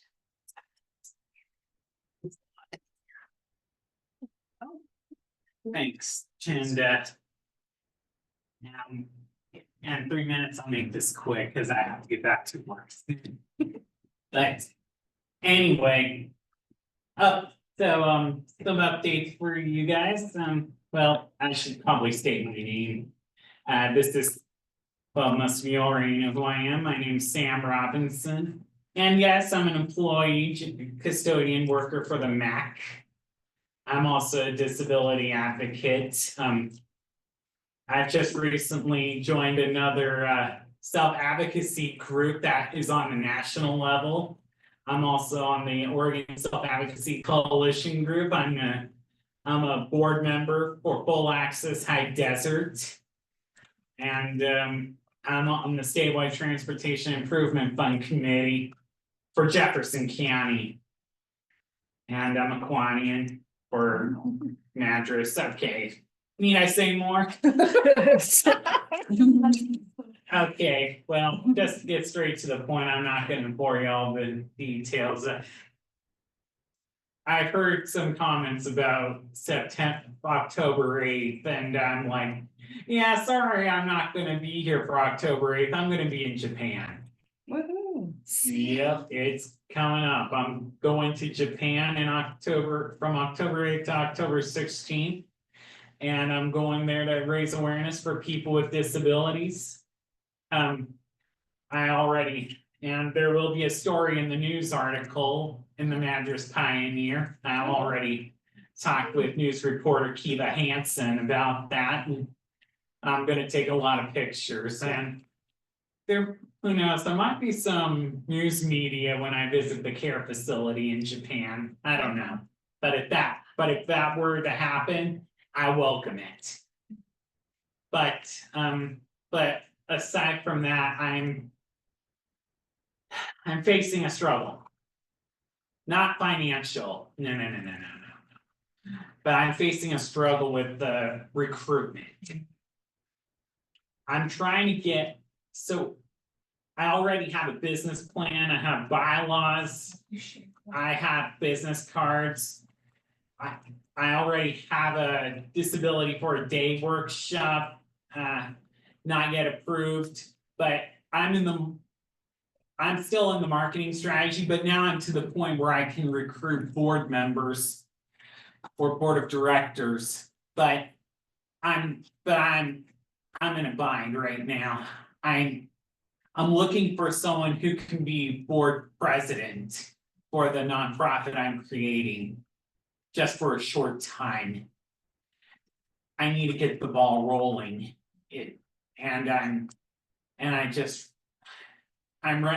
I've been doing a lot of word of mouth networking, and there hasn't been a lot of success. So I took it up a notch further. I created a flyer. A flyer that talks about the board president and what the role entails. I sent it to Courtney this morning, so she has it, she can forward it to you guys. I need help with recruitment, because I'm struggling trying to find these people. That's hard. It is hard. But I need to get this nonprofit up and running, because in the future, I'm gonna include an international cultural exchange program for the nonprofit I'm creating for people with disabilities. And to anyone who may ask why not include the Sister City program, well, that's a totally different story, and I don't need to get into that conversation. Courtney and I had that conversation. Mhm. So that, we don't need to get into that. Okay. But to be fair. I have no hard feelings with the sister city itself. I'm gonna go visit our sister city while I'm there. So that's part of my plan there. But I know the question may pop up asking me, have you included the sister city program? And I don't want to go into that detail but right now, but if it does come up, it does need to be answered. And it will be, just not at this point in time. Okay. Anyway, that's all I have to share. Courtney, can you, Share. Will do. thank you. Yeah. Sure. Okay, I gotta get back to work, but I just wanted to share that public Thank you, comment Sam. with you Excellent. about, Yeah. and I'm excited to go to Japan. I bet you Couple are. weeks. Yeah. Thank you. Thank you, Sam. And the pool does save a lot of money because I'm gonna be gone. Spending all the money. Yeah, exactly. Okay, thanks, Sam. Do we have anyone online who would like to make public comment? Okay, seeing none. All right, financial reports. Okay, so in your packet, you had your typical month-end reports. Just a few things I wanted to highlight on the August balance sheet. Our checking and savings is up 35% over last year.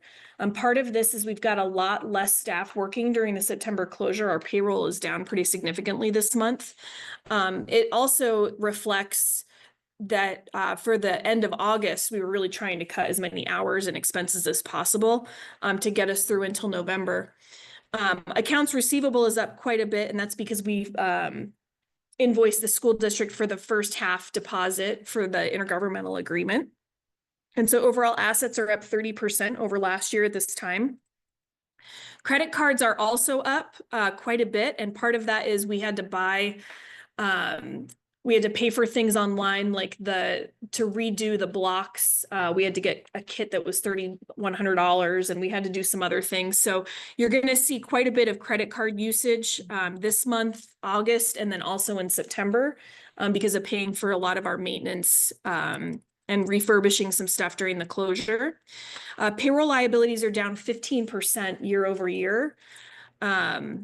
And that was all I wanted to share with you on the balance sheet. On the month-end financials for August, a few things. I did miscode the current local option levy taxes should be under prior year. So I just wanted to call that out. I fixed it in QuickBooks, but so that'll be a little bit different from what you're seeing tonight. Our property taxes are up much higher than what we anticipated.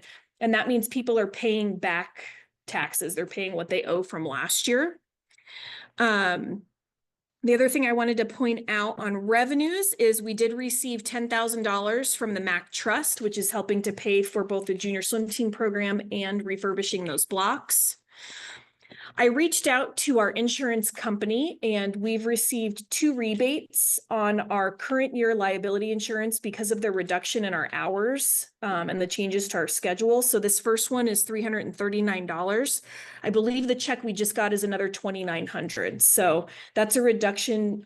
We paid $44,000 for our liability insurance this year. So it saved us a little bit of money. And like I said, I've been turning over every rock I can to try and find some funds. So overall in August, we were at about 95% of budget for income.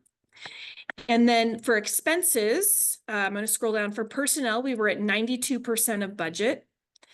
And we did have some unanticipated expenses for special outreach and events. We did pay to have some brochures made for the air show and also bought some things to hand out at First Thursdays and the back to school barbecue. So we had a little bit more expense than we expected for this month. Also wanted to point out under repairs and maintenance, we paid that $3,100 for the refurbishing the top of the blocks, and that's a part of the project that RIPQ is working on for us. So we ordered the kit, and then they're working on that piece. They were having a Ganga sale on Swim Outlet, so we do have some expenses for bathing suits because they've been selling like hotcakes. So we wanted to replenish our supply of swimsuits. And because they had such a great deal, we spent a little bit more than we had anticipated, but I think that's gonna bode well for us in terms of making money. I also wanted to share with you that I talked with our technology provider, Covenant, and they reduced our bill from $2,900 a month to $1,400 a month. Because we don't have as many staff with emails and because they know we're in a bit of a pickle. So I just wanted to shout out to them for being good service providers and helpful. So as a result of some of those things, we were at about 101% of budget for materials and services. Overall, we are right at budget for net income. And then just one more piece of financial information as it relates to the financials. I wanted to show you a year-over-year comparison of July and August. Our total income is down this year about 31%. Some of that is a reflection of grants. Some of it is partner programs. Facility revenues are pretty stable. Most of that difference is our beginning fund balance is showing last year and not on this year's. So if you pull out the beginning fund balance, we're actually up over last year. When you go down to expenses, our personnel costs are down 13% year over year. Materials and services are down 20%. And so overall, we're not spending as much as we were last year this year. And that's a reflection of the reduced budget and the personnel reductions. Lastly, I have the cash flow analysis for our tax anticipation loan. And the good news is we are not projected to go negative this year like we did last year. We are going to use about 166,000 of the 250,000 tax anticipation loan. And when I kind of pull it through all the way to the end of the year, it looks like we could end the year at about $38,000 if all of the assumptions in here work out. So that is great news in my mind. When I look at the year over year,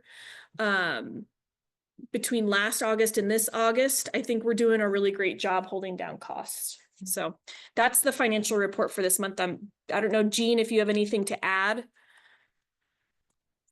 I don't think so, Courtney. When we went over things, I didn't even have, I didn't find anything wrong with it this month. I just had a few outside questions as I remember. I should save my little notes when I do that. Yeah, no, it looks good. Excellent. Okay, then next up, we are looking for a motion on the consent agenda. Move to approve the consent agenda. Thank you, Janelle. Is there a second? Second. Thank you, Lynn. All in favor? Aye. And it passes unanimously. We are now looking for resolution 2025-03, a resolution to declare fiscal year 2024-25 surplus property and authorize disposal and or sale of public property. So part of our September closure is cleaning stuff up, getting rid of things we don't need. And so this is the list of things that we would like to surplus this year. Probably the largest item monetarily on this list is the commercial sink that used to be behind the front desk and between the front desk and my office. We have had that removed and have turned that area into an actual break room, which we didn't have before. It's something we've been talking about for a couple of years. We happen to have the plumber here doing some stuff in the bathrooms and he said, oh, that'll only cost you a couple $100. So we had him pull it out. And so he said that those are worth $1,000, that they're, maybe more. And so we're going to hope to get some money out of it when we surplus it. We've also got a large desk with a credenza, some aqua aerobics dance steps that we're not using. We're saving some of them, but getting rid of some of them. Some perforated vinyl window treatment, and then a 4-shelf bookcase. They'll all be posted on publicsurplus.com in the next month or so. It just depends on when I have time to take all the pictures and do all the descriptions and get them up there. But we're gonna move all of this property from the deck into this room on Friday so that it's not on deck when we reopen next week.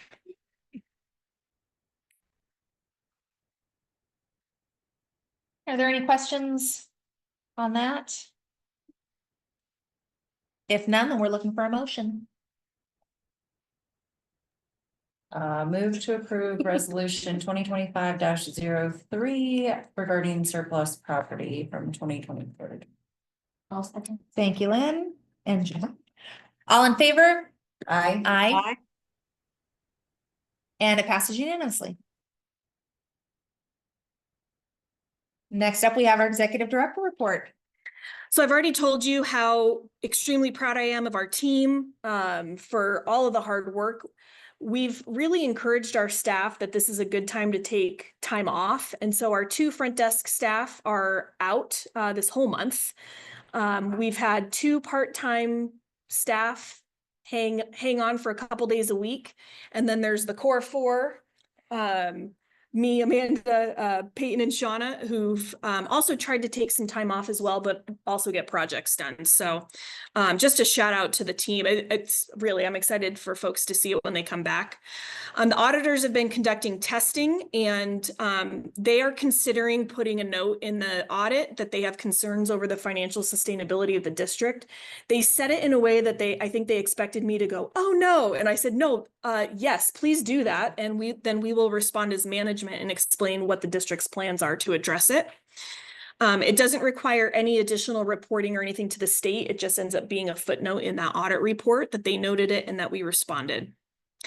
We did a local business health fair first Thursdays, and we're going to have tables at both the Children's Learning Center and Veteran Services training in October. So we are still doing outreach and engagement when we have the staffing and the capacity to do it.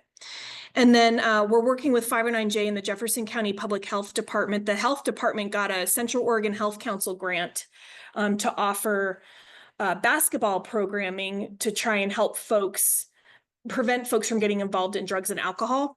And part of that grant is redoing the floor potentially at Bridges High School and then us programming it. So our piece of that is $25,000 to have staff programming drop-in basketball. And then I have some programming and enrollment numbers for you. So soccer ended up at about 115 kiddos. Tackle football is at 27, and they played at half times at Culver High School, and I think at Madras High. No, Not just yet. Culver. Yeah. Pilot travel flag football is going well. There's 10 kiddos participating in that. And then so far we've got 13 signed up for youth recreation volleyball, a few signed up for junior swim team, although I think a couple more have signed up since this report. And then swim lessons and homeschool swim lessons. So stuff is starting to pick up for October. And that is my report. Excellent. If there are no questions for Courtney, then it's up board member highlights. I just wanted to ask a question. What's happened to our club volleyball? I thought I saw 0 there. Can you go back to that? Oh yeah, no one has signed up for club volleyball yet. Wow.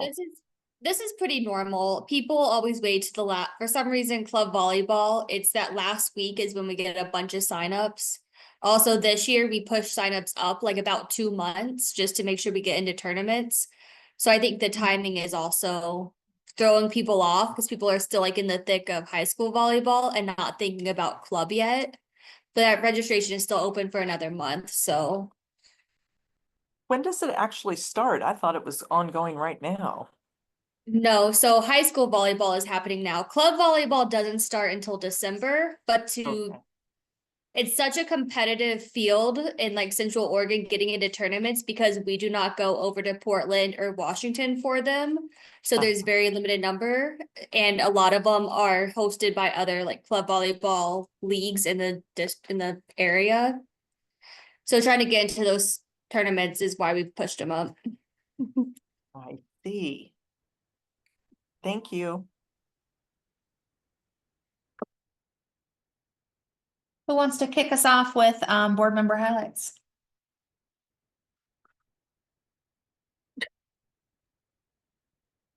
I Oh. can start with tackle football. Yeah, I was just gonna say, I didn't know what else I was gonna say. It's great seeing tackle football going and, I thought they've done some creative things this time, like combining instead of having two teams seems to be going really well and just seeing, I don't know, it's fun seeing a lot of the kids that have played now on like for the 2 times and then they're now the older kids and they were undefeated until a very rough game against Oh. Prineville. Where kids were getting just dropped left and right. But it was, yeah, just all the, there's just some, I think there's been some really cool opportunities carved. Especially through that program, like getting to play under the Friday Night Lights, where they get to play at Madras High School a couple of the times and, I know that a lot of everyone likes getting to play other teams and that's always a fun thing to get to play all these other community, sisters, Prineville, Lapine, so. I know not all the other teams get that because just not set up like that, right? They play like the same 2 teams or whatever, and so. That's been really fun to be a part of, and it's been fun to watch that program expand.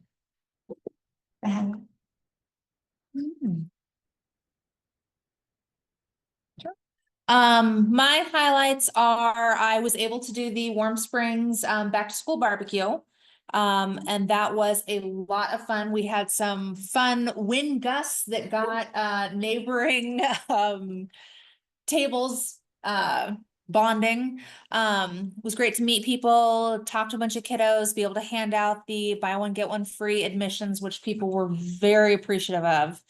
And then also working with Mac Trust, planning for the Mac Bash. And then I got to hang out with Janelle and George last night and Scott on the phone for Friends of the MACRD. So lots of stuff going on. I hung out with Amanda and Courtney a tiny bit first Thursday. I think we got there kind of late, but I did recruit, it was the last one, and I recruited another person onto our friends list while I was there shortly. So I think going to all these events does help. Like there's some people that come up adult wise that we can recruit into our little team that we have building. And then I've been spending a lot of time at the middle school, watching soccer and football practices and going to games. So I think that's really exciting. It's really interesting that like just the flag football team being a part of the pilot. Because we're traveling to Lapine and Sisters and just it's brand new, so trying to figure out like how that is gonna run, I guess.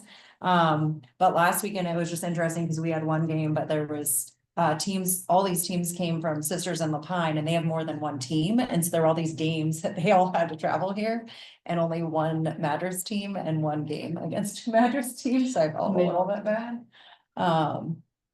So yeah. But Canyon, of course, is having fun with all of it and just goes.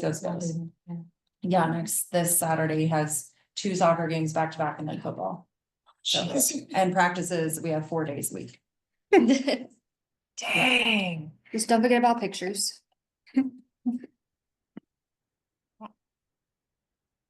Jean, do you have anything you'd like to add? Well, yeah, the end of August, I got to sit in our booth up there at the air show, and for the first hour, it went pretty well, but then we had some adverse weather moved in on top of us, and everybody disappeared, and we held the tent down. But I think it helps anytime we get out there in the community, I guess, and just try to get the word out there about the MACRD. So we did have some people that came by and visited a little bit about our financial strains. And on a personal note, I'm on vacation. Yay. Enjoying the beach over at Ocean Shores, Washington. Oh. Are you on vacation though, Jean? I Are you really, hanging out for a 3-hour board meeting? well, tonight I'm hanging out for a board meeting, but it's been a good thing. Hey, and I have one quick question. Is our MAC trust the same as an endowment fund or is it set up different? The 501c3, so it's 501. different. Different, okay. Just curious, thank you. Okay, if there is nothing else, We will adjourn the meeting at 8:27. Thank you. Thank you, Jean. Courtney, look what I have in my bed. This should have been my highlight.